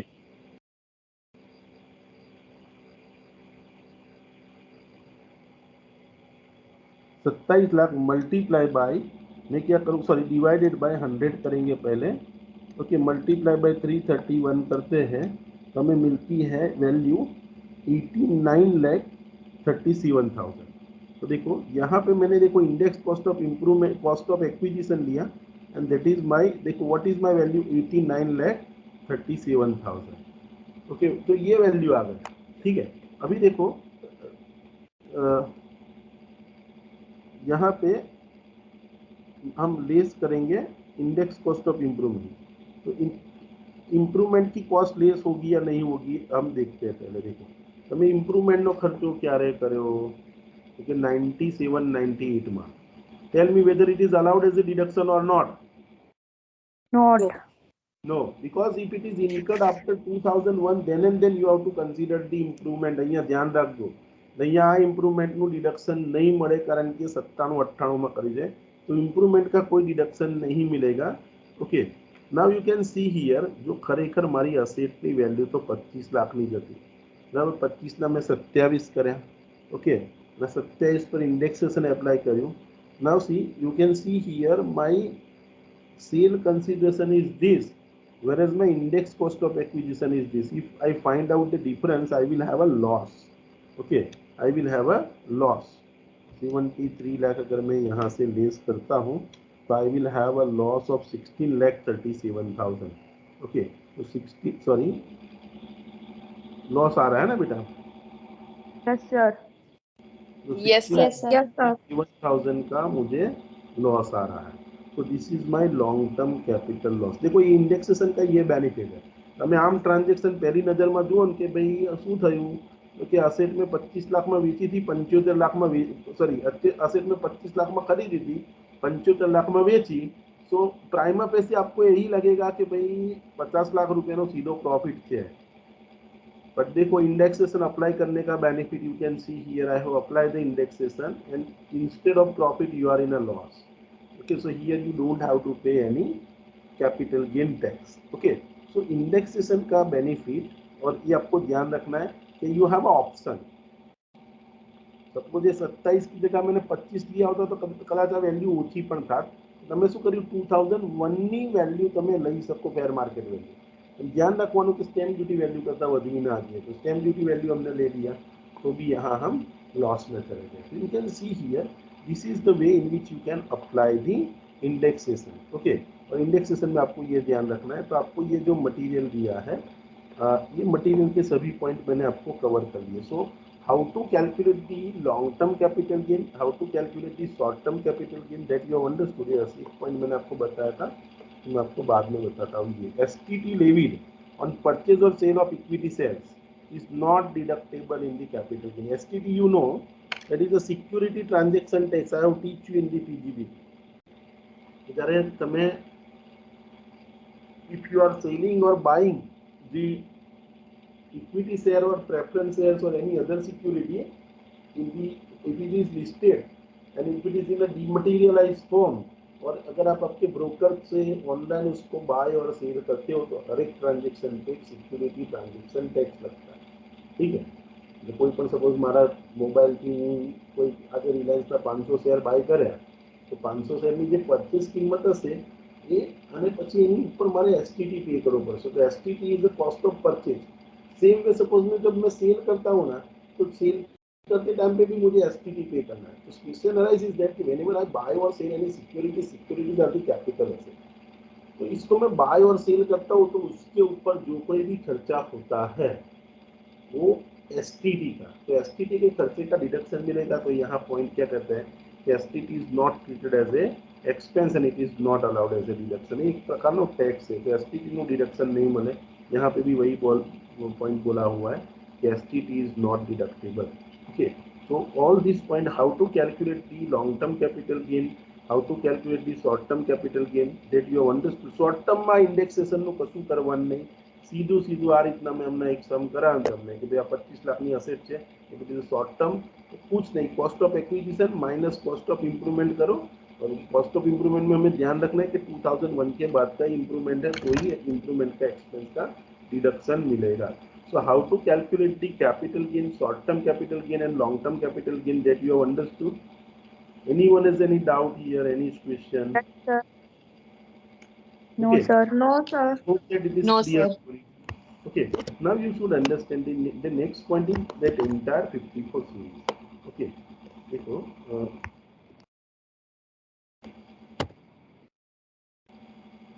okay, अभी अभी इसको मैंने बंद कर दिया. तो कैपिटल गेन पे टैक्स कब लगता है? when the capital gain is not exempt under section 54 की एक पूरी सीरीज है. there are number of deductions given under section 54. देखो कि there should be a capital asset. हमने ये समझा कि भाई कैपिटल असेट किसको कहते हैं. कैपिटल असेट ट्रांसफर की, तो ट्रांसफर किसको कहते हैं वो हमने समझा. फिर ड्यूरिंग द ईयर ट्रांसफर हुआ होना चाहिए और उस पर गेन भी कैसे कैलकुलेट करते हैं वो देखा. लेकिन ये गेन पे टैक्स तभी लगता है कि when it is not exempt under section 54. तो देखो कैपिटल गेन पे आपको टैक्स ना भरना पड़े. बिकॉज देखो कैपिटल गेन क्या होता है कि कोई जनरली आप कैपिटल असेट बेचते हो तो गेन का अमाउंट थोड़ा बड़ा होता है. और उसकी वजह से अगर आप इंडिविजुअल हो, आपको शॉर्ट टर्म कैपिटल गेन हुआ है, तो शॉर्ट टर्म कैपिटल गेन आपके स्लैब रेट के हिसाब से टैक्सेबल होता है, और लॉन्ग टर्म कैपिटल गेन जो होता है ना, that is taxable at the rate flat 20%। तो ये टैक्स का अमाउंट बहुत ज़्यादा है, और उसकी वजह से क्या होगा, आप जनरली शॉर्ट टर्म में हो ना तो 30% के स्लैब रेट में चले जाओगे, और लॉन्ग टर्म पे आपको 20% टैक्स देना पड़ेगा। और अगर आप और कोई पण माणसनी असेट वेचे ने तो બધા બહુ પૈસા આવે, એનામાંથી ગવર્મેન્ટ 30% 20% લઈ જાય તો કોઈ પણ માણસને તકલીફ થાય. In order to do the proper tax planning, see this section 54 series is given કે ભાઈ તમને કેપિટલ ગેઇન થયો છે, પણ કેપિટલ ગેઇન પર તમારે ટેક્સ નથી ભરવો, તો આ કેપિટલ ગેઇનના પૈસા ગવર્મેન્ટ કે એ જગ્યાએ તમે ઇન્વેસ્ટ કરી દો.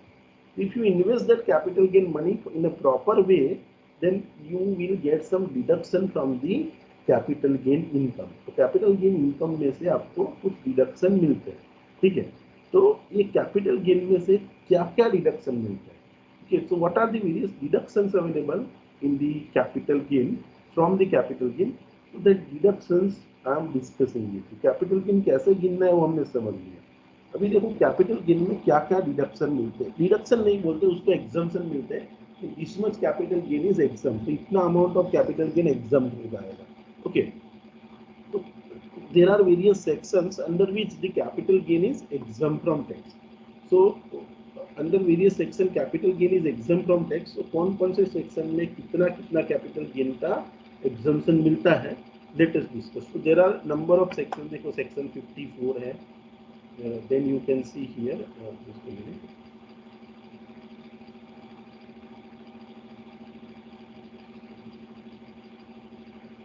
Okay, सेक्शन 54 है, 54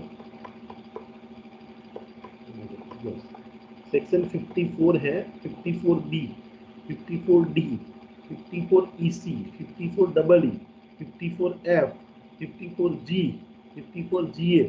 Okay, these are the various sections, and there is GB too. Section 54GB. इतने सारे सेक्शंस है, इसके अंतर्गत आपको कैपिटल गेन में एग्जम्पशंस मिलते हैं, ठीक है. तो कैपिटल गेन में क्या क्या एग्जम्पशन मिलते हैं, कितने कितने एग्जम्पशंस मिलते हैं, that I am going to discuss. Okay, तो कैपिटल गेन से एग्जम्पशन मिलता है. ओके, तो देखो, let us start with the section 54F.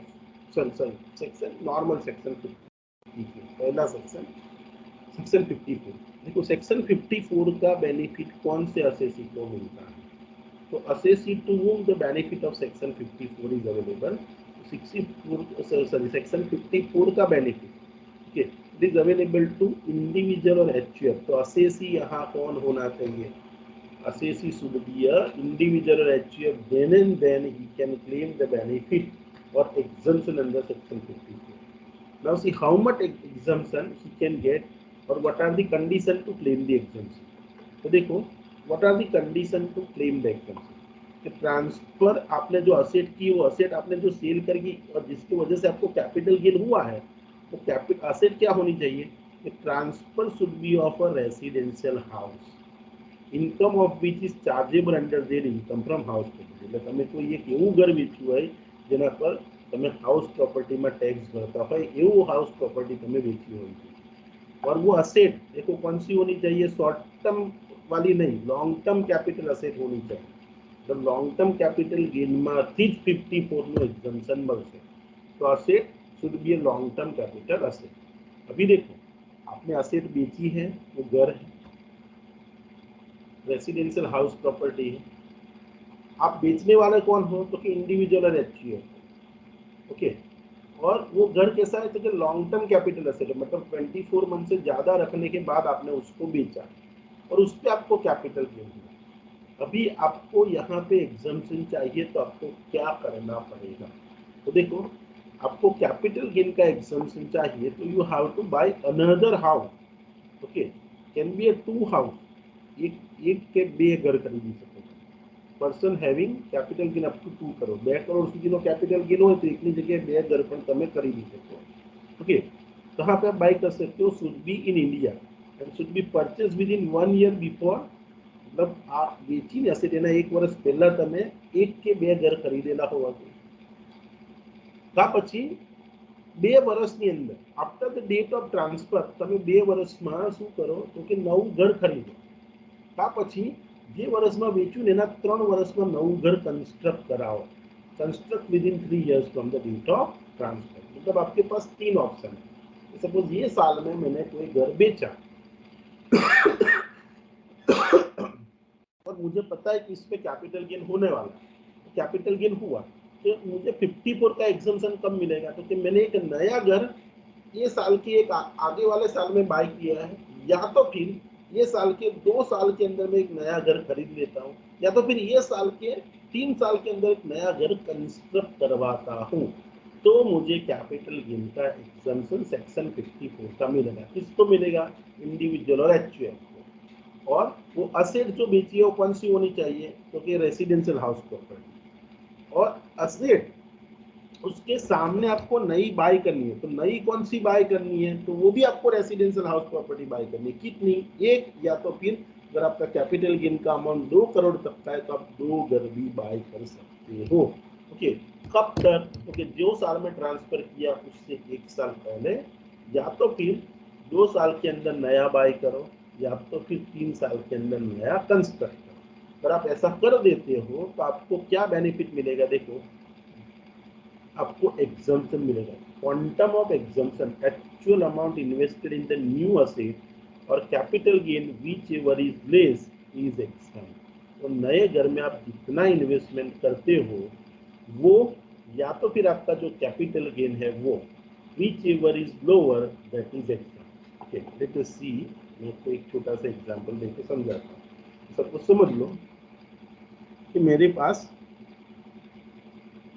मैंने एक घर बेचा 25 लाख में. ठीक है,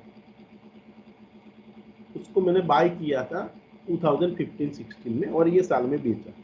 15-16 में सपोज वो घर मैंने बाय किया था 10 लाख में. ओके, अब इमेजनरी में लेता हूँ.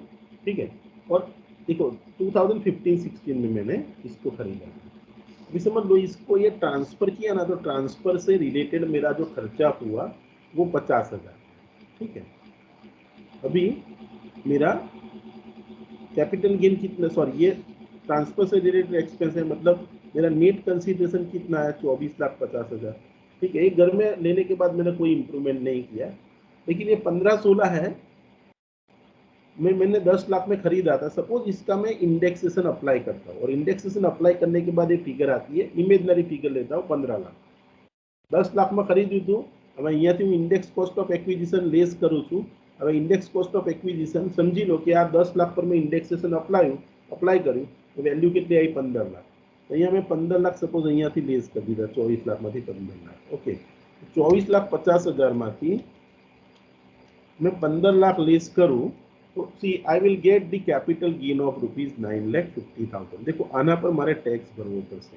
9,50,000 पे मुझे टैक्स भरना पड़ेगा. अगर मेरे को 9,50,000 पे टैक्स नहीं भरना तो मैं क्या करूं? तो कि सपोज मैंने ये घर बेचा 2022-23 में, तो अगर 22-23 में मैंने बेचा 22-20, इसके 1 साल पहले, मतलब मैंने सपोज 22-23 में कोई घर खरीद रखा है, या तो फिर सॉरी 21-22 में मैंने कोई घर खरीद रखा है, या तो 22 से इसके 2 साल के अंदर अगर मैं नया घर खरीदता हूँ अप टू 24-25 तक मैंने नया घर खरीद लेता हूँ, या तो फिर इसके 3 साल में मतलब 25-26 तक एक नया घर बना देता हूँ, मतलब कंस्ट्रक्ट करता हूँ. तो मैंने यहाँ पे बेचा इसके 1 साल पहले, या तो फिर इसके 2 साल बाद, या इसके 3 साल बाद, 2 साल के बाद नया खरीदता हूँ, या 3 साल के बाद नया घर कंस्ट्रक्ट करता हूँ. और ये घर कंस्ट्रक्ट जो करता हूँ या घर बनाता हूँ और घर खरीदता हूँ, इसके अंदर सपोज समझ लो कि मैंने 22 लाख रुपए का नया घर खरीदा. 22 लाख रुपए का नया घर खरीदा, तो मुझे क्या करना है? कैपिटल गेन का अमाउंट और investment in the new house which ever is lower is exempt. तो અહીંયા તમે જુઓ તમારું નવા ઘરમાં ઇન્વેસ્ટમેન્ટ કેટલું છે? કે નવા ઘરમાં ઇન્વેસ્ટમેન્ટ 22 લાખનું છે. તમારો કેપિટલ गेन કેટલો છે? તો કે 9,50,000. विच एवर इज लोअर, तो ये दोनों में से ये लोअर है, तो 9,50,000 is allowed as a exemption under section 54 and you don't have to pay any tax because see you will get the exemption under section 54 because you have purchased the new house. Suppose समझी लो कि आज example में 22 लाख ની જગ્યાએ મેં નવું ઘર 8 લાખ રૂપિયાનું જ ખરીદ્યું. તો મારો કેપિટલ ગેઇન કેટલાનો છે તો કે 9,50,000 અને મેં નવું ઇન્વેસ્ટમેન્ટ કેટલું કર્યું નવા ઘરમાં તો કે 8 લાખનું. तो यहाँ मैंने एग्जाम्पशन ये दोनों में से कम होगा इतना एग्जाम्पशन मिलेगा. तो which one is lower 8 lakh is a lower.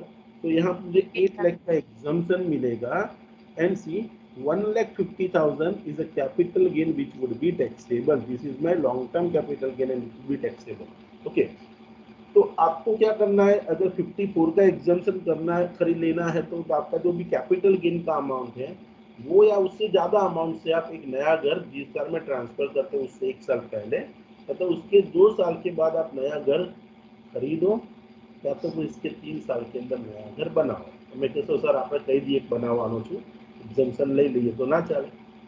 ऐसा नहीं. अगर आप देखो आपने 1 साल पहले खरीद लिया है तो एग्जाम्पशन मिल जाएगा. You will have a proof कि भाई 1 વર્ષ પહેલા મેં આ ઘર ખરીદી લીધેલું છે આનો પ્રૂફ છે કે આટલા પૈસા મેં ઇન્વેસ્ટ કર્યા છે નવા ઘરમાં. कैपिटल गेन तो 1 साल पहले खरीदा है तो ये साल में आपको एग्जाम्पशन मिलेगा.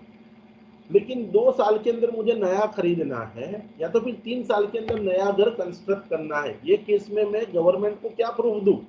एग्जाम्पशन ले लो પછી 3 વર્ષ પછી ના બનાવો કે 2 વર્ષ પછી એવું કહી દો कि હવે નથી બનાવો एग्जाम्पशन ले लीधું. तो ऐसा नहीं करना है. इसमें क्या होगा देखो यहाँ पे आपको क्या करना है कि आपको अगर 2 साल के अंदर नया खरीदना है या तो फिर आपको 3 साल के अंदर नया घर बनाना है तो वो केस में आपको क्या करना है. देखो ये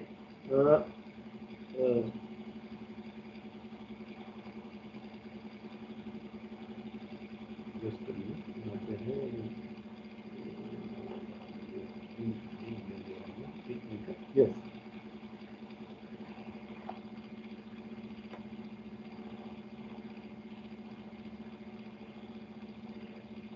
तो यस ये कैपिटल गेन स्कीम है. तो देखो if the new asset is not acquired देखो આ બધા સેક્શન હું તો ખાલી પહેલા સેક્શન માટે આપણે વાત કરી છે. then full amount invested could not be invested up to the due date of furnishing of return of income can be deposited in the desired amount under the capital gain scheme on or before due date of return and thus can acquire the asset within the stipulated time out of the money withdrawn from such scheme at the later date in case section 54 ECN EE the capital gain scheme is not applicable. ठीक है. देखो यहाँ पे क्या बोला गया है कि सपोज समझ लो कि suppose this is my previous year. समझो सपोज ये 2022-23 मेरा प्रीवियस ईयर है. ठीक है. ये प्रीवियस ईयर में मैंने कोई कैपिटल असेट बेची और उससे मुझे 9,50,000 रुपया कैपिटल गेन हुआ. सपोज ये कैपिटल गेन पे मुझे टैक्स नहीं करना. तो व्हाट इज द प्रोविजन क्योंकि ये साल के 2 साल के अंदर मतलब 23-24 और 24-25 સુધીમાં મારે નવું ઘર ખરીદવું પડશે. તા પછી 25-26 સુધીમાં મારે નવું ઘર કન્સ્ટ્રક્ટ કરવું પડશે. तो मारे शू करवानुं छे तो कि this is my assessment year. देखो इसके बाद इसका असेसमेंट ईयर आएगा 23-24. ओके 2023-24 आपका ये असेसमेंट ईयर आएगा और इसमें आपको आपका रिटर्न फाइल करना है ये साल का. तो क्या करना है आपको देखो 2 साल के अंदर आपको घर बनाना तो है लेकिन इसका एग्जम्पशन चाहिए आपको. तो हर एक बैंक में कैपिटल गेन स्कीम अकाउंट होता है. Capital gain scheme account. तो आपको ये जो भी कैपिटल गेन हुआ है वो पैसा आप ये कैपिटल गेन स्कीम अकाउंट में डिपॉजिट कर दो before the due date of filing of return. आपका रिटर्न फाइलिंग की डेट है 31 जुलाई 31 अक्टूबर उससे पहले अकाउंट के अंदर जमा करा. ठीक है. मतलब आपने जमा कर दिया है मतलब गवर्नमेंट को श्योर हो गया कि आपने कैपिटल गेन के पैसे यहाँ कैपिटल गेन स्कीम अकाउंट में रख दिए हैं. ओके और वो पैसा यहाँ पे आपने रखा है और यहाँ से विड्रॉ करके आप 2 साल के अंदर नया घर खरीदोगे या तो फिर नया घर कंस्ट्रक्ट करोगे. मतलब यही साल में आप 2 साल के बाद आपको नया घर तो बनाना है या तो फिर नया घर खरीदना है. तो वो पैसा ये साल के अंदर क्या करना है तो कि असेसमेंट ईयर में તમે रिटर्न फाइल करो એ પહેલા એક कैपिटल गेन स्कीम अकाउंट में डिपॉजिट कराય. ओके ने डिपॉजिट કરાવી દેશો એટલે તમે આ વર્ષનું રિટર્ન ફાઇલ કરશો એટલે તમને કેપિટલ ગેનનું એક્ઝમ્પશન આ રીતના મળી જશે. In this way you can claim the exemption in this way. Suppose તમે નવું ઘર ખરીદ્યું નથી પણ કેપિટલ ગેઇન અકાઉન્ટ સ્કીમમાં ડિપોઝિટ કરાવી દીધા છે तो you will get the exemption. तो एग्जम्पशन 54 का मिल जाएगा। તમે કહો સર 2 વર્ષ અકાઉન્ટમાં મૂકી રાખવાના અને ત્રીજા વર્ષે ઉપાડીને વાપરી નાખવાના, નવું घर खरीदવાનું नहीं। तो क्या होगा? तो देखो अगर आपने तीसरे साल पैसा, दूसरे साल में अगर आपको 2 साल में घर खरीदना तो वो 2 साल के अंदर घर खरीदा नहीं, वो पैसा वहां का वहां पड़ा है। और 2 साल के बाद आप प्रूफ नहीं प्रोड्यूस कर सकते कि भाई मैंने नया घर खरीदा, तो वो केस में क्या होगा? देखो consequences if the new asset is acquired or transferred within 3 years। Okay, just a minute, ये वाला समझ लो कि नहीं खरीदा तो क्या होगा।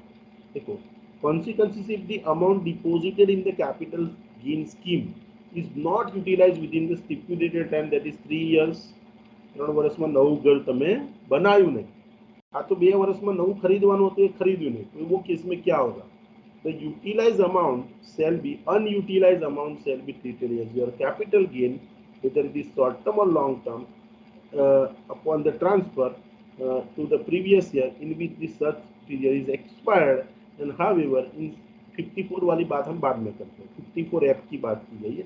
मतलब सपोज 2 વર્ષ જેવા પૂરા થયા કે 3 વર્ષ જેવા પૂરા થયા, तो 3 વર્ષની અંદર સપોઝ તમે આ પૈસા નહીં વાપર્યા, તો આ ત્રીજા વર્ષે આ જે બી પૈસા એ સ્કીમમાં પડી રહ્યા છે, that is treated as your capital gain income।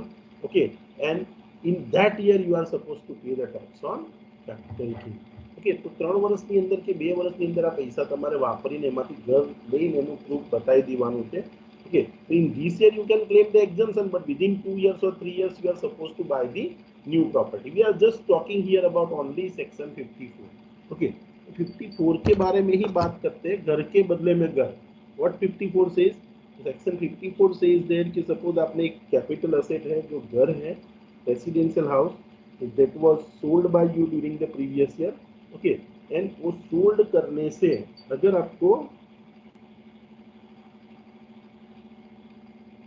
आपने उसको बेचा और कैपिटल गेन हुआ, तो अगर आपको कैपिटल गेन पे टैक्स नहीं पे करना है तो आपको एक नया घर खरीदना पड़ेगा। ओके, तो आपको कैपिटल गेन पे टैक्स नहीं भरना पड़ेगा, दैट इज कॉल्ड सेक्शन 54। अगर वही साल में आप नहीं खरीदते तो आप क्या करो, तो कि वो पैसा एक कैपिटल गेन अकाउंट स्कीम में रख दो, और वो स्कीम के अनुसार वहाँ पड़े हुए पैसे आपको 2 साल में उससे नया घर खरीदना है, या तो फिर आप 3 साल के अंदर नया घर कंस्ट्रक्ट करो। इन दोनों में से एक भी नहीं किया तो जैसे ही आपके 3 साल कंप्लीट हुए, जो पैसा वो अकाउंट में पड़ा है वो आपका वो साल का कैपिटल गेन हो जाएगा, और in that year you have to pay the tax. Okay, समझ में आया section 54? Anyone has any doubt, any question? Hello? No, sir. Okay, so this is section 54। Okay, now देखो देयर इज तो घर के बदले में घर खरीदना है। ओके, अभी next section is section 54B। The next section is the section 54B। okay, so section 54B what it says? Okay, section 54 it says, let's see, एक मिनट।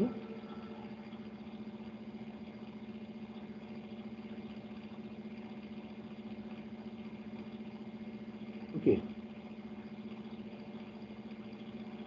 व्हाट सेक्शन 54 में क्या होता है? इंडिविजुअल और एचयूएफ को benefit मिलता है। Asset बेचिए, वो क्या होनी चाहिए? Residential house. वो भी कैसा होना चाहिए? लॉन्ग टर्म कैपिटल असेट होनी चाहिए, और उसको बेचने से गेन हुआ है और वो गेन पे टैक्स नहीं पे करना है, तो आपको क्या करना है? 2 साल में ट्रांसफर किया, उसके 1 साल पहले एक नया घर ले लो, या तो फिर 2 साल के बाद एक नया घर खरीदो, या तो फिर वही साल में तो खरीद ही सकते हो आप, और खरीद के प्रूफ देते हो तो बैंक में डिपोजिट करवानो कोई प्रश्न જ નથી। 2 વર્ષમાં તમે સપોઝ 2 વર્ષમાં ના ખરીદી શક્યા તો શું કરો? then you deposit the money in the capital gain account scheme। Okay, और वहां से उठा के आप 2 साल या 3 साल, 2 साल में नया खरीदो या तो फिर 3 साल में कंस्ट्रक्ट करके दिखाओ, वो सेक्शन 54 है। नाउ व्हाट सेक्शन 54B से? तो देखो इसका बेनिफिट सेक्शन 54B का भी किसको मिलता है? Section 54B benefit is available. देखो अगर आपने ट्रांसफर किया है, okay okay, excluding compulsory acquisition, transfer है लेकिन कंपलसरी एक्विजिशन नहीं हुआ। कंपलसरी एक्विजिशन तो गवर्नमेंटे कंपलसरी તમારી પાસેથી લઈ લીધું નથી। હવે અસેટ ટ્રાન્સફર કરો એ કઈ છે? કે should be a agriculture land. देखो एग्रीकल्चर लैंड पर ટેક્સ ક્યારે લાગે when it is urban agriculture land. It is rural agriculture land તો પ્રશ્ન જ નથી કેપિટલ ગેઇનમાં. એટલે એ લેન્ડ કઈ હોવી જોઈએ, અર્બન હોય તો જ ને.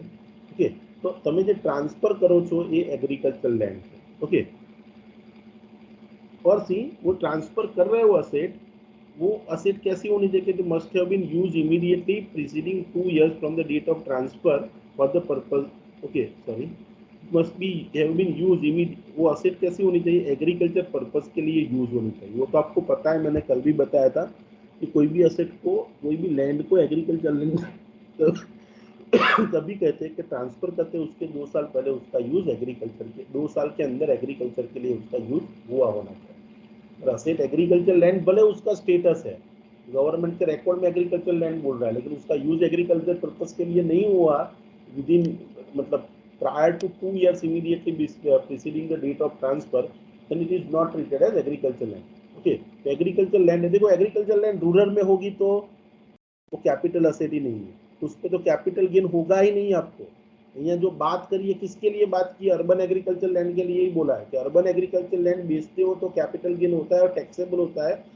और वो कैपिटल गेन पे अगर आपको टैक्स नहीं भरना है तो सेक्शन 54B क्या कहता है, another agriculture land should be purchase within 2 years after the date of transfer. मतलब જે દિવસે વેચી એના 2 વર્ષની અંદર તેના તે જ વર્ષે ખરીદ્યો છે તો કોઈ પ્રોબ્લેમ નથી.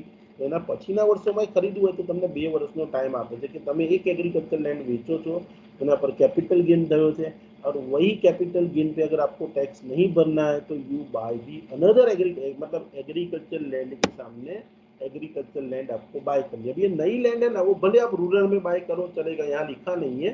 जो बेचते हो वो तो हमेशा अर्बन ही होनी चाहिए क्योंकि अर्बन पे ही टैक्स लगता है, ठीक है. लेकिन जो नई लैंड बाय करते हो एग्रीकल्चर बोला है, मतलब that you can buy in rural area also within 2 years you are suppose to buy the another agriculture land. Okay, कितना एग्जम्पशन मिलेगा. ओके, तो actual amount invested in the new asset और the capital gain whichever is lower. Suppose તમને 5 lakh capital gain થયો છે તો suppose તમે નવી લેન્ડ 4 લાખ રૂપિયાની બાય કરી તો 4 લાખનું એક્ઝમ્પશન મળશે અને બાકીના 54B માં remaining amount would be taxable. और सपोज आपने नई लैंड 6 लाख की बाय की है तो पूरा 5 लाख यहाँ पे एग्जम्प्ट हो जाएगा, ठीक है. लेकिन ये डिडक्शन भी किसको मिलता है, only to the individual and actual. It is not for every asset. Okay, understood all of you section 54B. okay, now we will discuss the next section, that is section 54D. 54D. okay, so what section 54D says. okay, what section 54D says, ये 54D का benefit किसको मिलता है. we will not going to discuss all the sections here, कि जो काम के sections वही discuss करेंगे. then you tick mark in the exam के सारे कितना चलाया थे. Okay, so we will not go for this. ऐसे तो डिस्कस ये जी और जीए नहीं डिस्कस करेंगे, जी भी काम का है, जी भी हम डिस्कस करेंगे, ठीक है. बीच के कुछ सेक्शंस है बहुत मतलब it is not useful in the real life, so that we will not going to use. okay, we will not going to learn. now the next section is section 54D. okay, what section 54D says. देखो आपकी asset का compulsory acquisition हो गया. देखो અહીંયા agriculture land compulsory acquisition સિવાય તમે transfer કરી હોય. देखो અહીંયા શું છે कि there must be a compulsory acquisition. Okay, आपका असेट का कंपलसरी एक्विजिशन हुआ है. Property compulsory acquired should be land और बिल्डिंग. या तो वो जो कंपलसरी एक्वायर हो गई है या तो आपकी लैंड है या तो फिर बिल्डिंग है. Okay, and forming part of industrial building forming part of the industrial undertaking. Okay,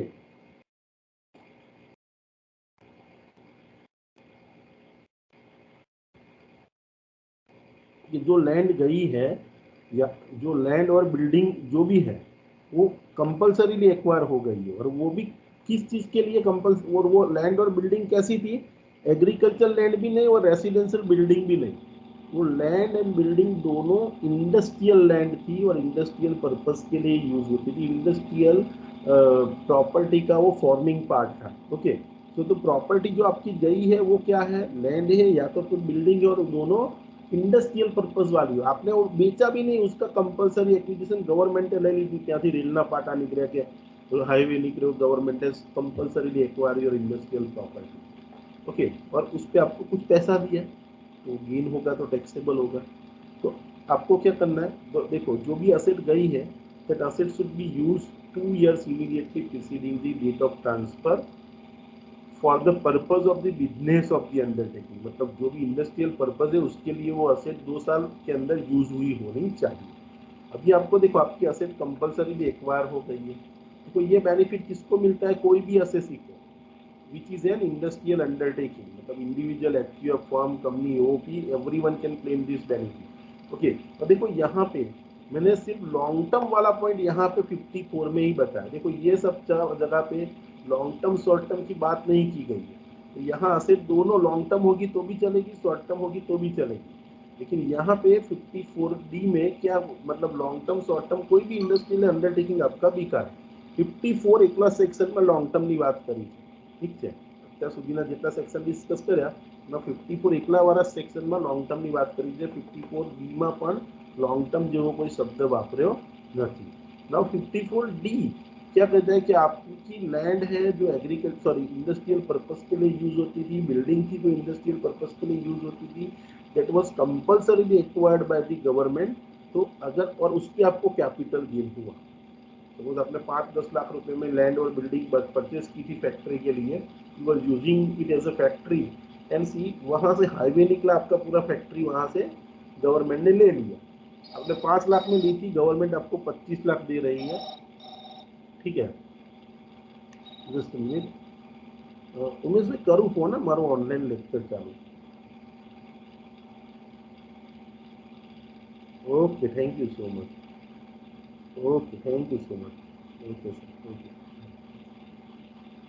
तो see what I was discussing with you कि आपकी वो फैक्ट्री चली गई, सपोज मैंने 5 लाख में खरीदी, अभी गवर्नमेंट ने ले ली, उसका मुझे 50 लाख मिला, तो मुझे कुछ कैपिटल गेन हुआ। वो कैपिटल गेन पे अगर मुझे टैक्स नहीं भरना है, एग्जम्पशन लेना है, तो अगर मैं इंडस्ट्रियल अंडरटेकिंग हूँ, मेरा कंपलसरी एक्विजिशन हुआ है and if I want to save my capital gain then what I have to do, देखो within 3 years within the period of 3 years after the date of compulsory acquisition, see I can buy any land or building should be purchased for construction or use of industry, मतलब industry માટે મારે કોઈ પણ land and building ખરીદવાની છે જેમાં મારે industry ચાલુ કરવી છે। ઇન્ડસ્ટ્રીયલ લેન્ડ કે ઇન્ડસ્ટ્રીયલ બિલ્ડિંગ મારે 3 વર્ષમાં ખરીદવાની છે। 3 વર્ષ કીધું એનો મતલબ તમને સમજાયો, 3 વર્ષમાં તમે સપોઝ એના એ જ વર્ષે ખરીદેલો છો તો નો प्रॉब्लम एट ऑल। सपोज उसके बाद खरीदती हो, रिटर्न फाइलिंग के डेट तक नहीं खरीद पाते नया लैंड और बिल्डिंग, तो आपको क्या करना है, you have to put that money in the capital gain scheme account और within 3 years you are suppose to buy that land और बिल्डिंग। और सपोज आपने नहीं बाय कर पाए तो द ईयर जैसे ही 3 साल कंप्लीट होगा तो कैपिटल गेन अकाउंट स्कीम में जितना भी पैसा होगा वो साल में टैक्सेबल होगा। देखो तो आपको कितना कैपिटल गेन का एग्जम्पशन मिलेगा, तो actual amount invested in the new asset और the capital gain whichever is less, तो ये दोनों में से जो भी कम होगा, तो जितना सपोज आपको 25 लाख का गेन हुआ है और नई लैंड आपने 24 लाख की खरीदी तो 24 लाख का आपको एग्जम्पशन मिलेगा। तो वो 25 लाख की असेट बाय की आपको गेन हुआ है, 28 लाख की नई असेट बाय की, तो पूरा 25 लाख एग्जाम मतलब कैपिटल गेन का अमाउंट या amount invested in the new asset दोनों को कंपेयर करो, whichever is higher that will be exempted from tax. Exempt मतलब देखो यहाँ पे आपको मैंने बताया था कि 9,50,000 નો ગેન થયો तो 8 लाख पर टैक्स જ नहीं लागे, કારણ કે 8 लाख તમે ઇન્વેસ્ટ કરી દીધા છે નવા ઘરમાં। तो वैसे यहाँ पे भी आप नई असेट बाय कर लेते हो within the prescribe time, then see you can claim the exemption. देखो ये 54EC ये रूटीन में यूज होने वाले सेक्शन है जो generally peoples are using 54, 54B, 54D and 54EC। तो 54EC one of the important section. तो 54EC क्या कहता है, देखो इसका बेनिफिट, हेलो समझ में आ रहा है ये, hello Yes. sir. Yes, sir. Okay okay बेटा ठीक है। सो सी 54EC क्या कहता है, late us understand the section 54EC। Section 54EC says that benefit of section 54EC is available to any asset। देखो पहले दो ही सेक्शन थे जिसके अंदर इंडिविजुअल एंड एचयूएफ लिखा है, यहाँ पे भी एनी असेसी जो इंडस्ट्रियल अंडरटेकिंग है उसकी बात है। और ये देखो 54EC जो है इसका बेनिफिट कोई भी एसएससी को मिलता है, ठीक है। अभी उसने कौन सी असेट ट्रांसफर की होनी चाहिए, कई असेट बेची हो कैपिटल गेन थे, देखो asset transfer should be a long term capital asset being a land और बिल्डिंग और बोथ। असेट वेची છે કઈ હોવી જોઈએ कि लॉन्ग टर्म होवी જોઈએ, first condition. Second condition is what, वो असेट या तो लैंड होनी चाहिए या तो बिल्डिंग होनी चाहिए या तो फिर बोथ होना चाहिए। और उस पर आपको कैपिटल गेन हुआ है, मतलब तुम्हें लैंड खरीदी है, सॉरी लैंड बेची है या तो बिल्डिंग बेची है या तो फिर दोनों का कॉम्बिनेशन बेचा और उस पर आपको कैपिटल गेन हुआ है, ओके। और ये कैपिटल गेन पे आपको एक सेक्शन चाहिए, क्या करना पड़ेगा, देखो ये सबसे ज्यादा यूज होने वाला सेक्शन है। Within 6 months after the date of transfer, જે દિવસે વેચો હશે તેના 6 મહિનામાં તમારે શું કરવાનું છે, તો કેપિટલ ગેઇનના જેટલા પૈસા છે એટલા, the capital gain must be invested in the bond specified by the central government. Central ગવર્મેન્ટે કીધેલા જે બોન્ડ છે, ઓકે, એ બોન્ડમાં તમારે ઇન્વેસ્ટ કરવાનું, देखो। और ये वो भी कैसे बॉन्ड होने चाहिए, रिडीमेबल आफ्टर 5 ईयर, 5 વર્ષ પછી रिडीम થાય એવા बॉन्ड। तो एवा बॉन्ड कया कया है, देखो ये सिर्फ 3-4 ही है, ये याद रखिए आप। ये national highway authority of India के बॉन्ड है, आरईसी मतलब रूरल इलेक्ट्रिफिकेशन कॉरपोरेशन के बॉन्ड है, पब्लिक फाइनेंस कॉरपोरेशन के बॉन्ड है पीएफसी के, और IRFC Indian railway finance corporation, ये 4 कंपनी के जो बॉन्ड्स हैं, ठीक है। ये 4 कंपनी के जो बॉन्ड्स हैं, ये बॉन्ड्स के अंदर आपको 6 महीने के अंदर कैपिटल गेन का पैसा इन्वेस्ट कर देंगे, जितना पैसा इन्वेस्ट किया उतना कैपिटल गेन एग्जाम हो जाएगा। એટલે કોઈ નવું ઘર નહીં લેવાનું, નવી પ્રોપર્ટી કેપિટલ ગેન સ્કીમ કશું જ નહીં, કેપિટલ ગેન પર ટેક્સ બચાવો તો કે 50 લાખનું ઘર વેચ્યું ને ખરીદ્યું હતું એને 30 લાખમાં અને સમજી લો કે મને 20 લાખ રૂપિયાનો ગેઇન થયો, મારી પાસે પૈસા કેટલા 50 લાખ રૂપિયા વેચ્યું તો 50 લાખ રૂપિયા જાય ને, હવે એમાંથી મારે કેપિટલ ગેન કેટલો છે તો કે એમાં 20 લાખ જ છે, 30 લાખ હું મારી પાસે લઈને એની બીજી કોઈ અસેટ બાય કરું કે એની એફડી કરી દઉં, આના પર કેપિટલ ગેન નથી ભરવો, શું કરું તો કે આટલા પૈસાનો બોન્ડ બાય કરી દઉં, ઓકે। તો 6 મહિનાની within 6 months from the date of transfer you are supposed to buy the bonds of central government के जो बॉन्ड है NHAI national highway authority of India, REC PFC और आईएफआरसी आईआरएफसी, ये कंपनीज के बॉन्ड आप खरीद सकते हो, ओके। गवर्नमेंट की अलग अलग लिस्टेड कंपनीज या फाइनेंशियल इंस्टीट्यूशन है। देखो कितना एग्जम्पशन मिलेगा, देखो जितना पैसा इन्वेस्ट करोगे सबका नहीं मिलेगा, यहाँ मैक्सिमम लिमिट है एग्जम्पशन की 50 लाख। तो देखो कितना एग्जम्पशन मिलेगा, तो actual amount invested subject to maximum 50 lakh, whether such investment is made in the same financial year or in the next financial year or partly in the same and partly in the next financial year। मतलब आपको देखो ये साल में भी invest किया है, आपको 6 महीने में बेचना है, समझो 6 महीने में खरीदना है, 6 महीने। अब समझी लो कि मैं असेट ज मारी वेची 28 ફેબ્રુઆરી, 6 મહિનામાં બાય करूँ तो मारू प्रीवियस पूरा થઈ જાય, ओके। तो अगर मैंने 6 महीने का मतलब क्या हो कि वो डेट से 6 महीने में आप बाय करो, भले आपका फाइनेंशियल ईयर चेंज हो जाता है, तो ये साल में अगर आपने नए बॉन्ड बाय किए या तो फिर नेक्स्ट फाइनेंशियल ईयर में बाय किया, partly in this year partly in the next year, वो doesn't make any difference, you have to buy it within 6 months from the date of transfer, ठीक है। और what is the maximum limit of exemption in the section 54EC, 54EC का maximum exemption का limit है 50 लाख, मतलब suppose तुमने capital gain 1 crore में किया ने 1 करोड़ રૂપિયાના તમે બોન્ડ લઈ લીધા, તો પૂરા 1 કરોડનું એક્ઝમ્પશન નહીં મળે, you can get the maximum exemption up to ₹50 lakh। so this is the section 54EC, this is most widely used section।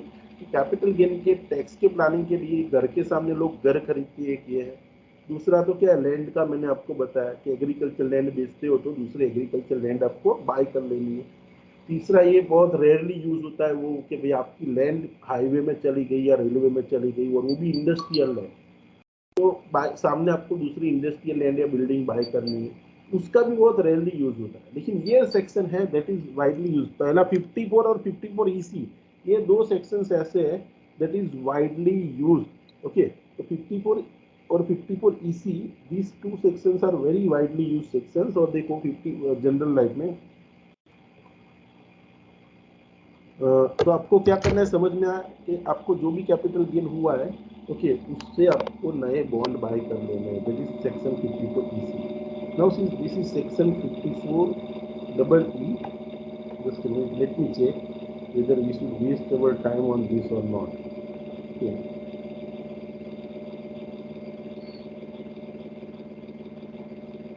Okay, ये भी नया सेक्शन 54 डबल ई. तो double E V will discuss, 54 आपको discuss करना है, जी भी discuss करना है, जी देख लेते हैं, ठीक है. तो what I am doing right now, I am concluding my lecture here. यहाँ से ये दो तीन सेक्शंस है, that sections we will discuss tomorrow and see in the extra lecture only. And we have one example also. देखो एक ही example मुझे करवाना है आपको कैपिटल गेन में, and it is important from the exam point of view. This is the example, okay, with solution this example is given.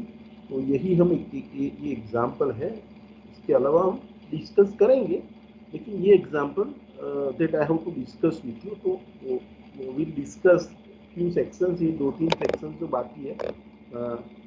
आपको ये मटेरियल अभी मैं शेयर कर देता हूँ. 54 GB, 54 GA, 54 G, 54 F and 54 EC. EC तो discuss किया, 54 double E.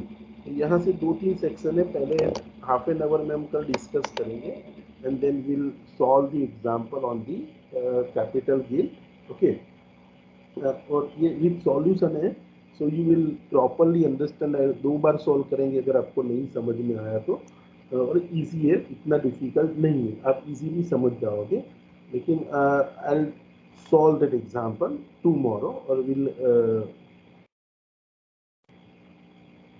complete the capital gain by tomorrow, ठीक है. So tomorrow again we will have a extra lectures for 2 hours, 7:20 to 9 o'clock, ठीक है. तो ये हम डिस्कस करेंगे कल, और tomorrow I will complete this chapter capital gain, okay. Then after there are two small chapters are there that we will discuss, okay. Or tomorrow definitely I will come in the regular lecture, and we'll discuss the sum of the PGBT in your regular class, okay. तो regular class में हम वो discuss